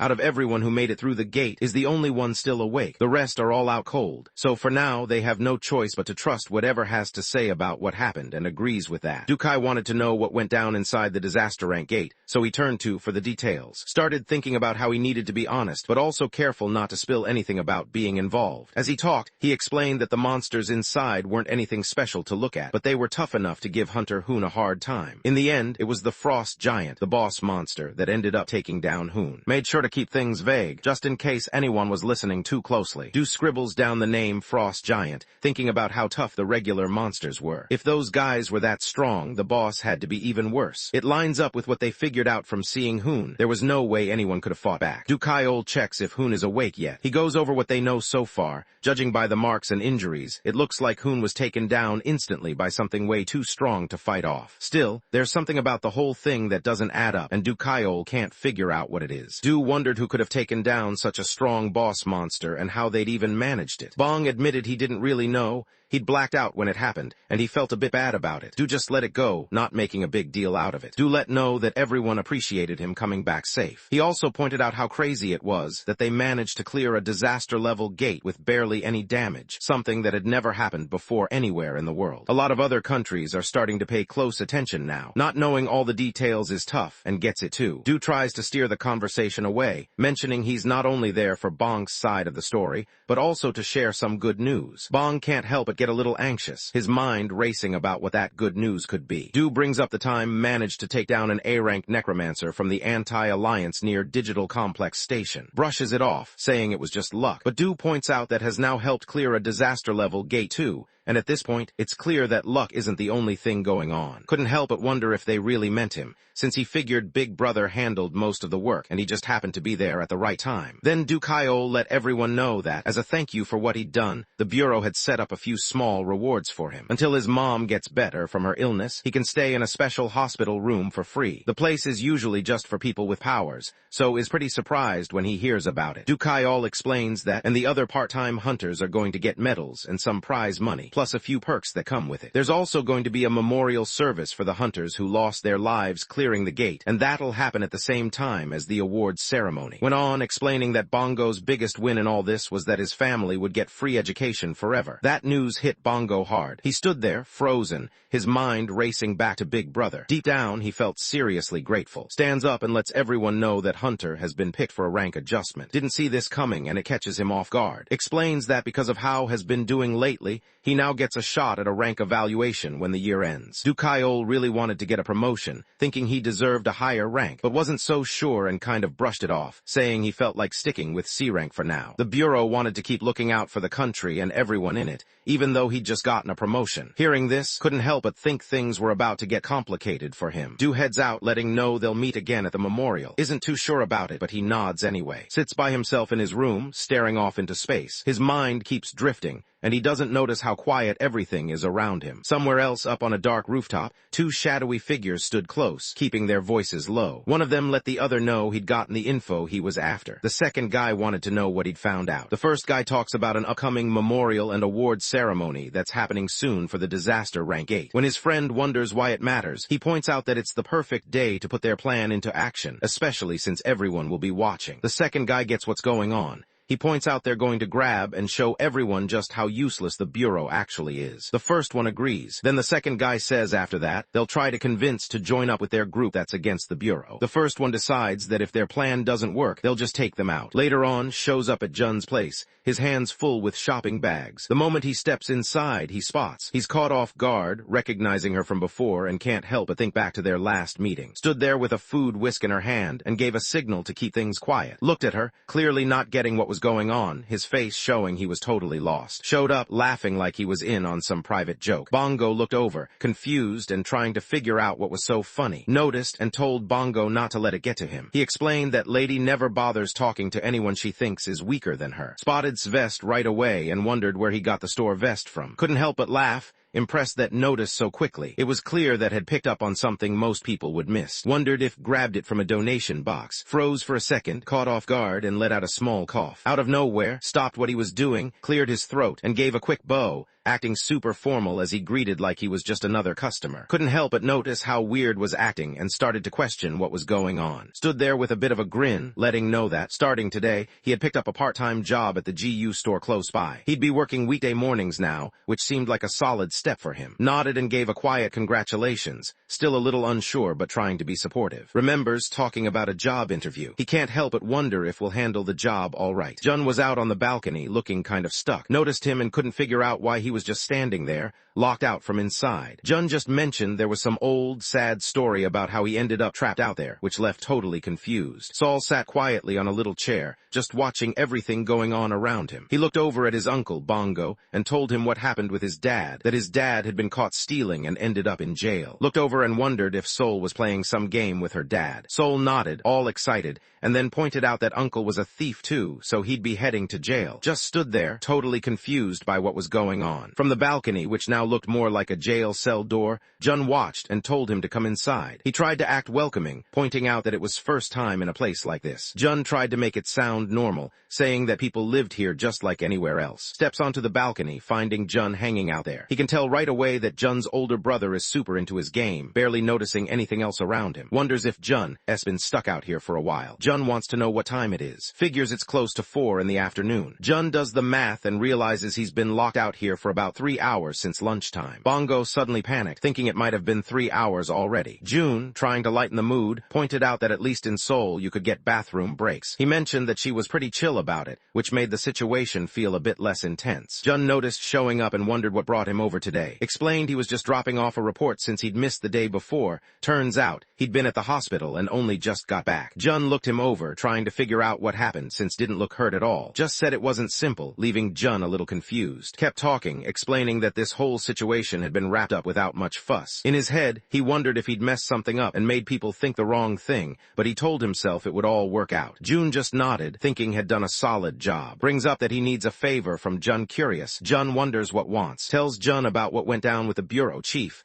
and brings up that he's got a rank promotion test coming up at the end of the year. Jun figures probably stressing about looking bad in front of everyone. Lowers his head, looking desperate as he asks June for help. June looks at him, trying to figure out what kind of help actually wants. Does he just need someone to root for him, or is there something more? Tries to clear things up, saying he didn't mean what Jun thought. He actually just wants some training while he waits, hoping he might get a little better. Jun looks at him and tells him to think about it for a second, like he's trying to get to see the bigger picture. June wanted to know if really believed that cramming at the last minute could take someone from knowing nothing to getting a perfect score. Didn't answer right away, looking unsure. Jun quickly backtracks, mentioning he might be able to bump his score up by 10 points. Looks at him, caught off guard by the sudden boost. Jun just nods, sticking to his answer. Jun tells that the necromancer they ran into earlier is probably worth around 10 points. Gets a bit anxious, thinking back to the necromancer from the Anti-Bureau Alliance, the same one he beat before. Jun confirms it's that guy. Jun just grinned, thinking about the guy he ran into at the gate earlier. In his head, that dude barely scraped up to 10 points. Definitely not impressive. He wondered if calling him out like that would be enough. Bongo gets really pumped and throws his hands up, making it clear that it's way more than he needed. Truth is, it's actually a bit over the top for him. Jun just says yeah and tells him to show up at his place tomorrow, right at 8 in the morning to get started. Bao keeps saying thanks, looking really grateful. Bong suddenly remembers something important. He tells the others about a big memorial service and award ceremony that happens before the promotion exam. It's an event where people honor hunters who lost their lives while clearing the gate, and they also hand out medals to the part-time hunters who helped out. Bongo let Jun know that everything that happened was because of him. He even said that if there was any reward money, he'd hand it all over to Jun. Showed up at the balcony door out of nowhere, waving his hands around and catching off guard. He looked pumped, clearly happy for, and started going on about how was finally heading in the right direction. Mentioned that was about to get a medal in front of everyone, making a big deal out of it, and acting like this was the proof that was making it. Tells it's a good idea to snap plenty of photos with his sister. He thinks their mom would like to see them once she's feeling better. Scratched his head, looking a bit unsure. He figured he'd have to go by himself since his sister's college entrance exam was coming up soon. His mom was way more focused on his sister getting into a good college than on any photos from the ceremony. Jun wondered if was really going alone and nodded, confirming it. Jun remembers how he was always by himself. His older sister worked all the time to support them, and she always looked worn out. She was so busy that he didn't even bother asking her to show up at his graduation. Jun folded his arms and told he'd tag along. Didn't see that coming. Jun just shrugged and let him know that being alone on a big day like this kind of sucked. Really appreciates Jun sticking around for him, even though he didn't have to. Jun just shrugs it off, hinting that actions mean more than words when it comes to showing thanks. Suddenly, remembers something important about the day of the award ceremony, and it hits him so hard that he ends up blurting out in surprise. Saul handed over a gift, his excitement pretty obvious as he called out the name Princess Sophie. Let everyone know that Princess Sophie was Saul's absolute favorite, and he made sure to mention to Uncle that he brought her just for Saul. Saul couldn't help but get excited. She ran over to her Uncle Bongo, grinning, and let him know she wanted to hang out with Princess Sophie. Looks at her wondering if she wants to hang out and play. Seoul gets startled for a second, but then quickly says yes, happy to join in. And Seoul started messing around with the new toy, having fun with it while Jun hung back on the balcony. He looked over at the princess, pretty unsure about what was going to happen to him. Meanwhile, Seoul got a little lost in his own thoughts, quietly thinking things through. She just walks right by him like he's not even there and goes straight to her little pink chair. She climbs up, settles in, and looks perfectly at ease. Seoul folded her arms, looking serious, as she made it clear that people who steal end up in jail. Off to the side, Jun tried to defend himself, insisting he hadn't taken anything. Jun stood out on the balcony, looking trapped and not happy about it. There was this heavy, dark vibe around him, like he was mad at the world. He glared at who was still busy playing his game and didn't seem bothered at all. Jun was clearly upset, throwing insults and blaming for getting out by paying off the guard. Though just kept playing and acted like he didn't even get what Jun was talking about. Just grins and tells Jun he should call it bail instead. Jun isn't having it and starts yelling, but just waves him off, acting like it's no big deal. He promises to see Jun when he gets out, whenever that happens. As heads out, Jun keeps shouting his name, not ready to let it go. Jun comes to a sudden stop. His face shifts like something's up, and he quietly asks himself a question. He gets really serious, trying to figure out what's going on inside him. Deep down, he notices something weird, like there's a tiny bit of mana barely there, but he can sense it if he really focuses. He looks around, trying to figure out where the sound is coming from. Somewhere in a quiet park, a guy sat alone on a bench. He checked his phone, but there was nothing.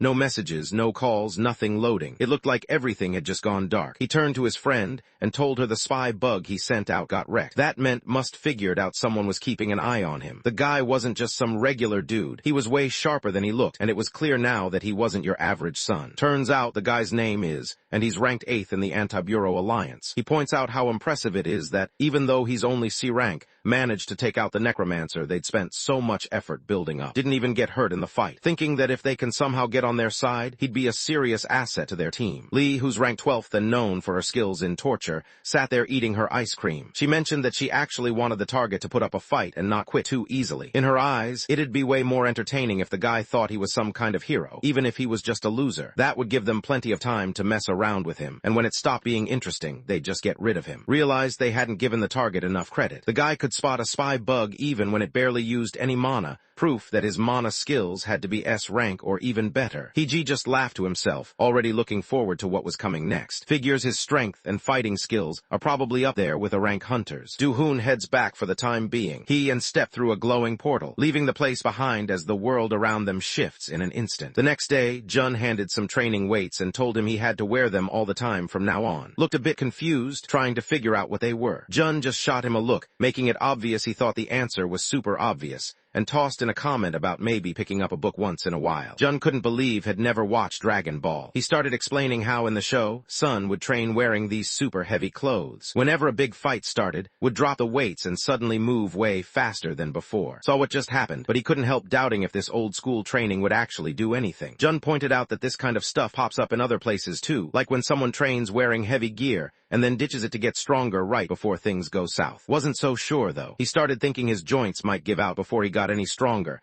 especially since he's more about magic than brute force. Jun cut things off, clearly done with the whole topic. He told not to bother wearing the stuff if he didn't want to, even though he'd dropped a ton of cash on it. Not wanting to upset him, changed his tune fast and tried to smooth things over. Jun, feeling pretty confident, started bragging about how tons of people would do anything to train under him, probably enough to make a line that circled the globe a few times. Bongo stands there with weights strapped to his wrists and ankles, his whole body shaking. He tries to play it cool, but inside, he's not really sure how he's supposed to handle this. These things are way heavier than he thought they'd be. He figures they've got to be at least 10 kilos each. Jun shot a look, making it clear he wanted him to hang out with Seoul right then. Hesitated, not really sure what was going on, but Jun wasn't messing around. He had this serious vibe that told not to push his luck. Seoul got tense, watching the whole thing, and quickly agreed, not wanting any trouble. Crouched down, his back aching a bit as he reached for Seoul. It hit him how much heavier things felt when he moved like that. Maybe it was just one of those days. Seoul looked excited, clearly ready for some fun. Wondered what game she wanted to play, curious about what she'd come up with this time. Seoul gets excited and points straight at the cash register toy, really wanting to try it out. Starts to sweat as it suddenly hits him. This is that never-ending math game warned about. Nods, looking pretty unsure, and carefully takes a seat at the game. His hands are shaking a little as he gets ready to play. Struggles to pick up a tiny toy piece. His hands are shaking,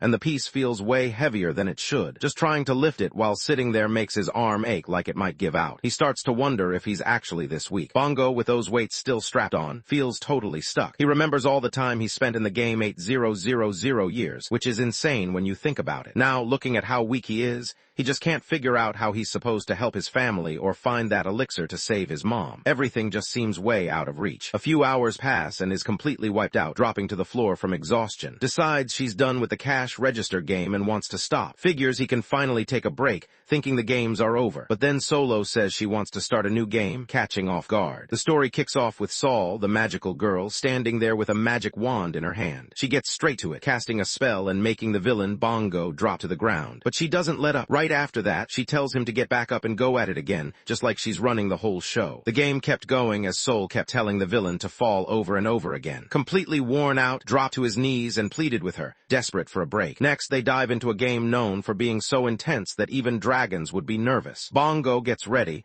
lifting his soul up as he faces the challenge, his hands shaking a bit from the pressure of the heavy weights. Next up was the creepy rocking horse game, the kind that would freak out even the toughest guys. Bongo didn't have much choice. He had to be the horse for Soul, and it was clear he wasn't loving it. At last, they try out the wild demonic centrifuge game. Bongo grabs Soul and starts spinning her around super fast. Soul can't help but scream, totally caught up in the thrill of it all. Once babysitting was over, it was time to start housework training. Soul was knocked out on the floor, fast asleep. While still stuck with those heavy weights, got a new set of chores from Jun, who wasn't even in the room. First, had to scrub the greasy mess off the gas stove. Then he had to tackle the laundry, making sure to keep the white clothes away from the dark ones. And when that was finally done, he still had to clean up the whole place. Each new task left more tired, but he answered every order anyway. The next day goes by with Bongo busy around the house. He folds laundry, messes around with a saw, mops the floors, wipes down the windows, and runs the vacuum, all with those heavy weights still strapped to him. Every move looks tougher than usual, but he keeps going, not slowing down even when it gets tough. A week later, Bongo looks wiped out. Every day, he feels more tired than the last. He tries to tell himself that Big Brother has a reason for putting him through this,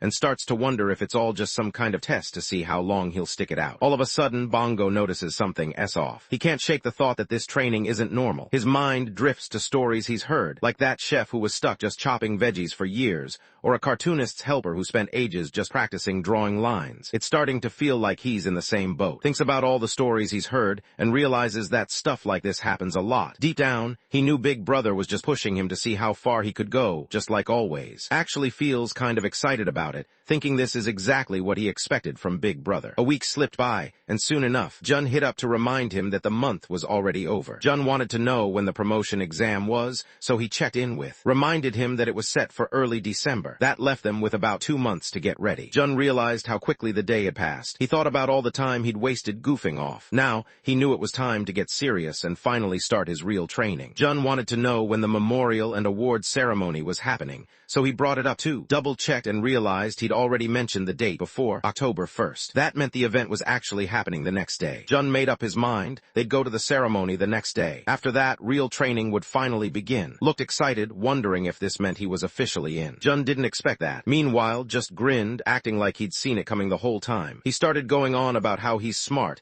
and that's the only reason he's managed to stick around for so long. According to him, nothing gets past him. Felt sure that Jun had been pushing his limits on purpose these past 2 weeks, seeing how much patience and grit he really had. Jun, not really sure how to answer, just nods and admits he did it, but only because he thought it'd be fun. Deep down, he's relieved that's all there is to it. Jun gave a pat on the shoulder, letting him know he'd done a good job up to now. He told him to get ready for tomorrow, but in his head, Jun figured he'd just let believe whatever he wanted. Back at the apartment, sat on his cushion, stuck in his puppy form. He glared at nothing in particular, clearly annoyed as he thought about the immortal, the guy who kept causing him trouble. Meanwhile, over in C, was hanging out with the guys from the Anti-Bureau Alliance. Lee walked up to him, letting him know that the grand plan was about to kick off. Turns to, eyes bright, clearly hyped for what's coming up. Keeps it real, pointing out that their target is exactly a pushover. Just grins, totally unfazed, and that only makes her more pumped for the challenge. Checks out the group that's gathered. He lets everyone know what's up. The plan is set for tomorrow. They'll wait until the awards ceremony starts before making their move. As soon as known for being a loyal son sets foot on the stage, everything changes. The group waiting in the shadows is ready to act. They rush in, throw the whole place into confusion, grab, and vanish before anyone can react. On the day of the ceremony, Jun shows up in a suit and a coat. He's clearly not used to wearing this kind of thing, shifting around and tugging at his sleeves. It's obvious he thinks it's uncomfortable and awkward. Even though he's not saying much, someone off to the side gives him a quick boost, pointing out that he actually pulls off the look pretty well. Straightened her clothes while getting ready. Jun checked one more time if she really wasn't going out with them. He told her he'd be heading out with the young lady since Lord had to stay back and handle things at the store. Before they left, reminded Jun to pass along her congratulations to Mr., and Jun promised he would. Shows up in a sharp black suit, looking ready for something important. Jun lets her know it's time to head out, and she gives him a quick nod, letting him know she's good to go. Jun was just about ready to head out when his daughter, Saul, called out to him, her voice full of excitement. Saul shows up in a bright yellow dress with bows, looking all put together as she waves goodbye to Jun, hoping he has a good trip. Jun can't help but notice how cute she looks, and for a second that's all he can really think about. Pats pat on the head, pretty proud of her for acting so well-behaved. He thinks back to that kids' show she watched earlier in the day. Looks like she actually picked up something about how to greet people and show good manners. Brings up how Jun was really into those shows when he was a kid. He mentions how Jun even went as far as writing letters and mailing them in. Asks if Jun remembers any of that, but Jun just looks a bit unsure, not really certain if he ever did it. Jun gave Saul a gentle pat on the head before heading out. As he walked away, he couldn't help but notice how good it felt to have someone care enough to wish him a safe trip. That small moment of kindness stuck with him, making the day feel a little brighter. Jun showed up at the busy ceremony, moving with purpose like he had somewhere important to be. Jun watched as a young kid tugged at his mom's sleeve, quietly asking if it was finally safe to stop hiding. His mom knelt down, giving him a gentle smile, and told him everything was all right now. The hunters had taken down all the monsters, so they didn't have to be scared or stay hidden anymore. The kid gets all excited, saying he wants to be a hunter when he grows up so he can fight monsters. June just stands there, watching everything quietly. June looks around, thinking it all seems pretty calm. At first, he figures everyone just doesn't care about what's going on. He starts to notice that everyone around him is just acting like they trust the hunters to protect them. Deep down, they don't really believe it. They're just hoping all the stuff they see on the news won't happen to them. It's like they're following a routine that doesn't even belong to them anymore. Jun looked around, thinking to himself how messed up things seemed sometimes. Dressed sharp in a suit like Jun, noticed him and seemed caught off guard, probably wondering what Jun was thinking about. Jun brushed it off, not wanting to get into it, and instead turned his attention to the crowd. With so many people here, he wondered if this was some huge event. Nods, letting everyone know that shutting down this disaster class gate was a big deal for people everywhere. It was the first time anyone managed to handle a gate like this without things getting out of hand. News had already spread that some well-known hunters would show up too, making it clear this was something everyone was talking about online. Because of that, people from other countries started watching too, and now reporters and cameras from all over are showing up. Jun scans the crowd standing with the hunters. Most of them don't look like much. They seem pretty average. Even the ones who stand out aren't anything special. Jun spots looking really pale and kind of out of it. He checks on him and shares that he's the only one from the returning hunters who has to go up on stage today. Everyone else is either still knocked out or too hurt to be there, so it's all on him. As the crowd starts to settle, an organizer walks over and lets everyone know it's time to find their seats. The memorial and the award ceremony are about to kick off, so nods and heads to where he's supposed to sit. Stood up, letting Jun know he was heading out. He gave Jun a quick nod, hinting for him to grab his spot too. Jun watched him go, silently hoping things would go well for him. The ceremony kicks off with someone giving a speech, talking about when the first gates showed up,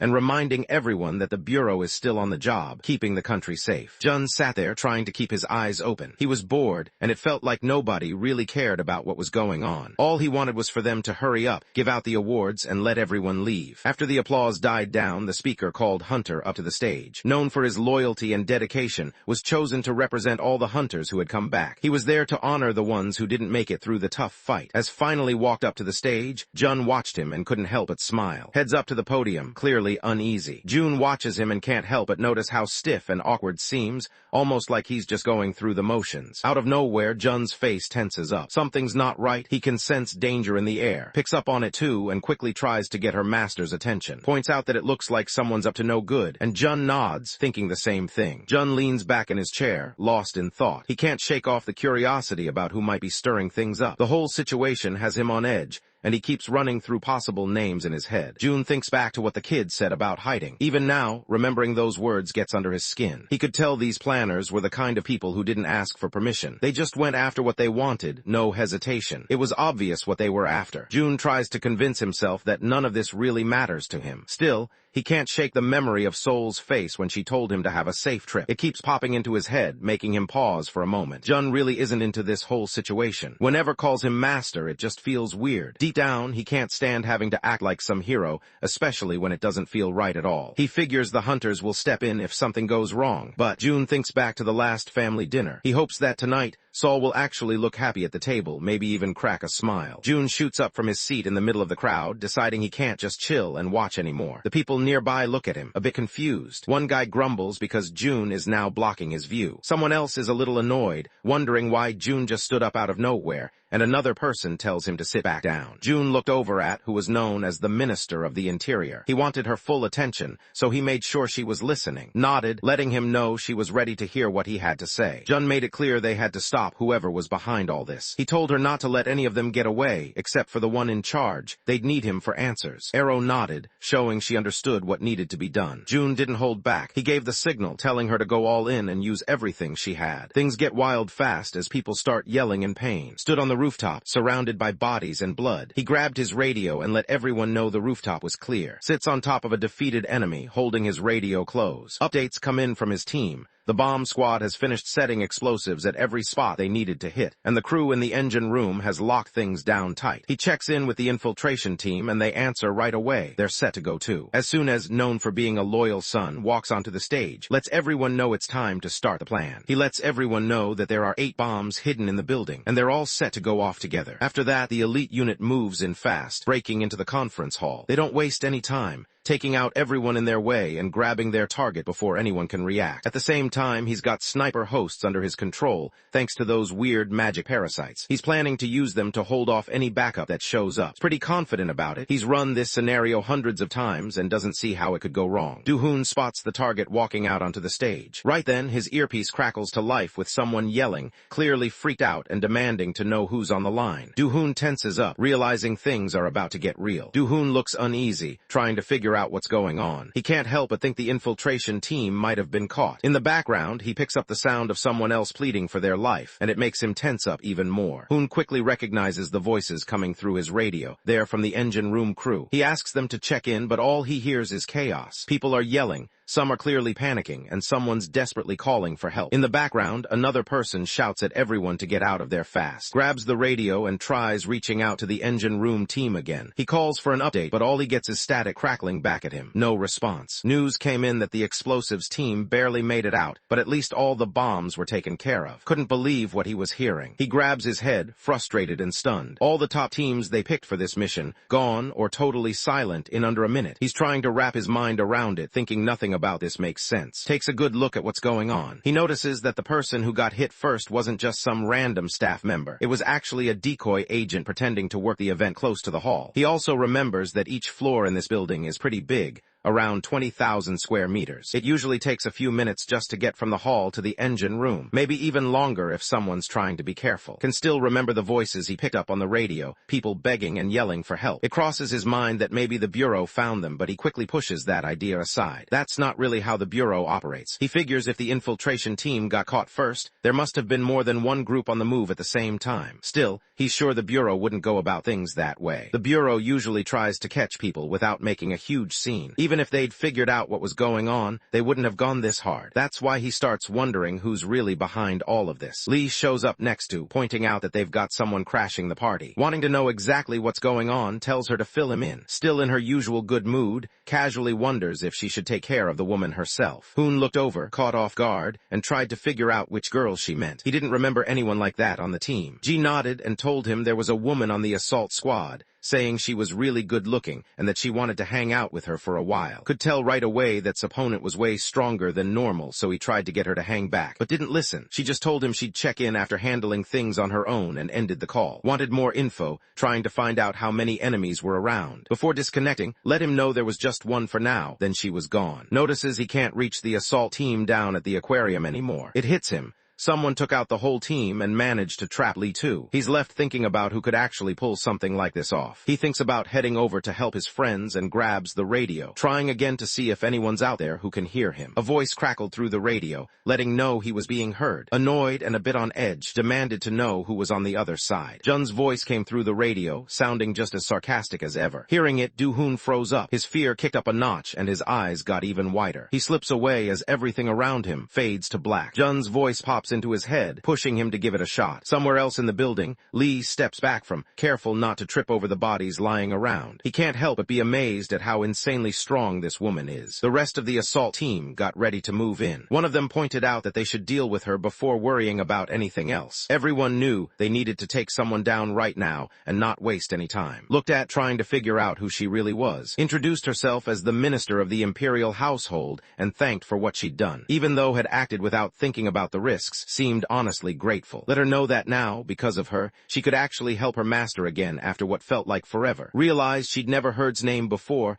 and started to wonder if maybe was some hunter from another country or something. Promised to remember her name as a way to say thanks. Wants to know her name. He hints that she's probably going to be surprised when she finds out what it is. Stepped forward and let everyone know her name. Lee. She mentioned her job as an interrogation technician, throwing it out there like it was just another fact. She wondered if anyone recognized her name. Then, with a calm confidence, she made it clear that she knew her way around torture, and she didn't seem shy about it at all. Arrow called out Heeji's bad attitude, making it clear she still had a lot to learn about showing respect. It was like Arrow was pointing out that being late wasn't just about time. It was about knowing how to act around others, too. When she said she was going to teach herself, just stood there completely stunned. Looks at and lets him know he shouldn't waste time thinking about some fancy way to go out. Everyone knew didn't care much about what people thought. Like said, she could be pretty rude, and most people just saw her as trouble. Charges straight at, certain she's got the upper hand. She's always believed whips don't work well up close, and right now, she feels like she's right where she belongs. Steps up and uses the first form of Empire's etiquette. Didn't see that coming and is caught off guard. Stepped up and landed a solid hit on, letting everyone know that things were set and ready to go. Lets out a quiet groan, clearly hurting. Not wanting any trouble, tells her to keep it down. Lets out a cry, clearly hurting. Doesn't waste any time. He gets serious and pulls out Empire's etiquette second form, ready to take things up a notch. She explains that the form is just to get ready for some kind of audience. G suddenly ends up somewhere new and looks around, confused about where they've landed. G looks up, his eyes wide. He didn't expect that, and it definitely catches him off guard. Lets her know she can't meet the king looking like she just came from a fight. She has to clean up and hand over all her weapons first. As she starts to get ready, a surprising number of hidden blades and gadgets start dropping out from her clothes. Moved so fast that barely saw her coming. In just a second was on the ground, unable to move with holding her down. Couldn't help but notice how insanely quick was. Told her to stay down and press her forehead to the floor, but G didn't do what he said. She held back, not giving in to his command. Starts to cry, tears streaming down her face as she admits she messed up. She's desperate for forgiveness, hoping someone will go easy on her. Arrow grabbed by the hair, noticing how she was finally starting to act the way he wanted. For a second, he thought she actually looked kind of cute when she listened. Even then, kept pleading, hoping he'd let go. Points out that she was the one who told herself to stay calm just a moment ago. G can't help but yell out, saying it's way too much to handle. Notices that even though she's nervous, she's starting to look a bit more prepared to meet the king. Takes a breath and gets himself together, going through the steps of Empire's third form. He looks focused, knowing exactly what to do next. Meanwhile, G isn't giving up, still pleading and hoping for a break, but isn't letting up. Lets everyone know that the form they're doing is actually for an Imperial audience. She points out to that when she steps up in front of the Emperor,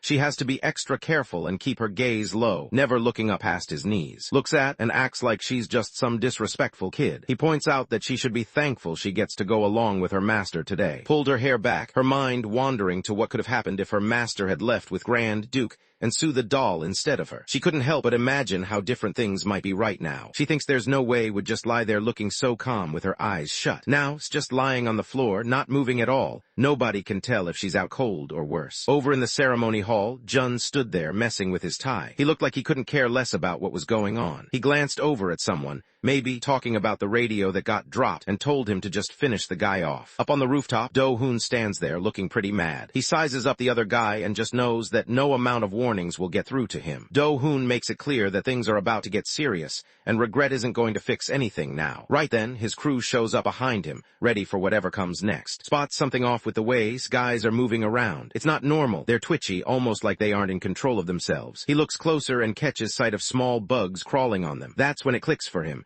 These bugs are actually calling the shots, not the guys themselves. Jun looked at Do-hoon, thinking about the weird bugs that showed up at his house. He kept wondering if Do-hoon was behind it and tried to figure out why he would even do something like that. The whole thing just didn't make sense to him. Thinks it over for a moment and realizes that Jun must be the one who took down the... Jun warned that he'd keep facing the same pain over and over until he gave in, but just looked at him, not backing down at all. It was like he thought Jun had no clue what was really going on. Didn't seem scared. He just stood his ground as if daring Jun to go ahead and do his worst. Skies let loose with their guns, blasting away without holding back. Jun just vanished out of nowhere, stood there completely thrown off, trying to figure out where Jun could have gone. King Jun showed up out of nowhere, catching off guard. Froze, completely rattled, while King Jun just stared him down, almost daring him to do something. It was like King Jun remembered earlier threats and wanted to see if he'd actually follow through now that things got real. Jun looked at him with a steady gaze, almost as if he was giving him a challenge. He made it clear that the guys under his command were there for a reason, like they were resources just waiting to be used. Jun wanted him to see the value in his crew, hinting that the real strength of the group came from working together and relying on each other. He always says he'd rather stay out of messy situations. Getting involved in anything that might stain his hands just isn't his thing. His head pounds as the mana hits him hard, too strong for his body to handle. His nose starts bleeding, and just like that, he notices all the parasites he'd sent out are suddenly gone. It sinks in fast, and he can't help but feel rattled by how quickly everything changed. His heart pounds as he stares at all the mana in front of him. It's way more power than he expected, and he can barely believe what he's seeing. He feels small and uneasy, not sure what's about to happen next. He looks around, and suddenly the whole place changes. The ground turns a deep burning red, and everything around him starts to look like something straight out of a nightmare. It's like the world flipped into a fiery, messed up version of itself, and he can't help but feel the heat and tension rising all around. Stands frozen, not sure what to think as strange things start happening around him. Out of nowhere, tons of glowing red eyes light up in the darkness, staring right at him. Spots the eyes and quickly sees they're coming from skeletons. But these aren't just any old bones. There's something different about them.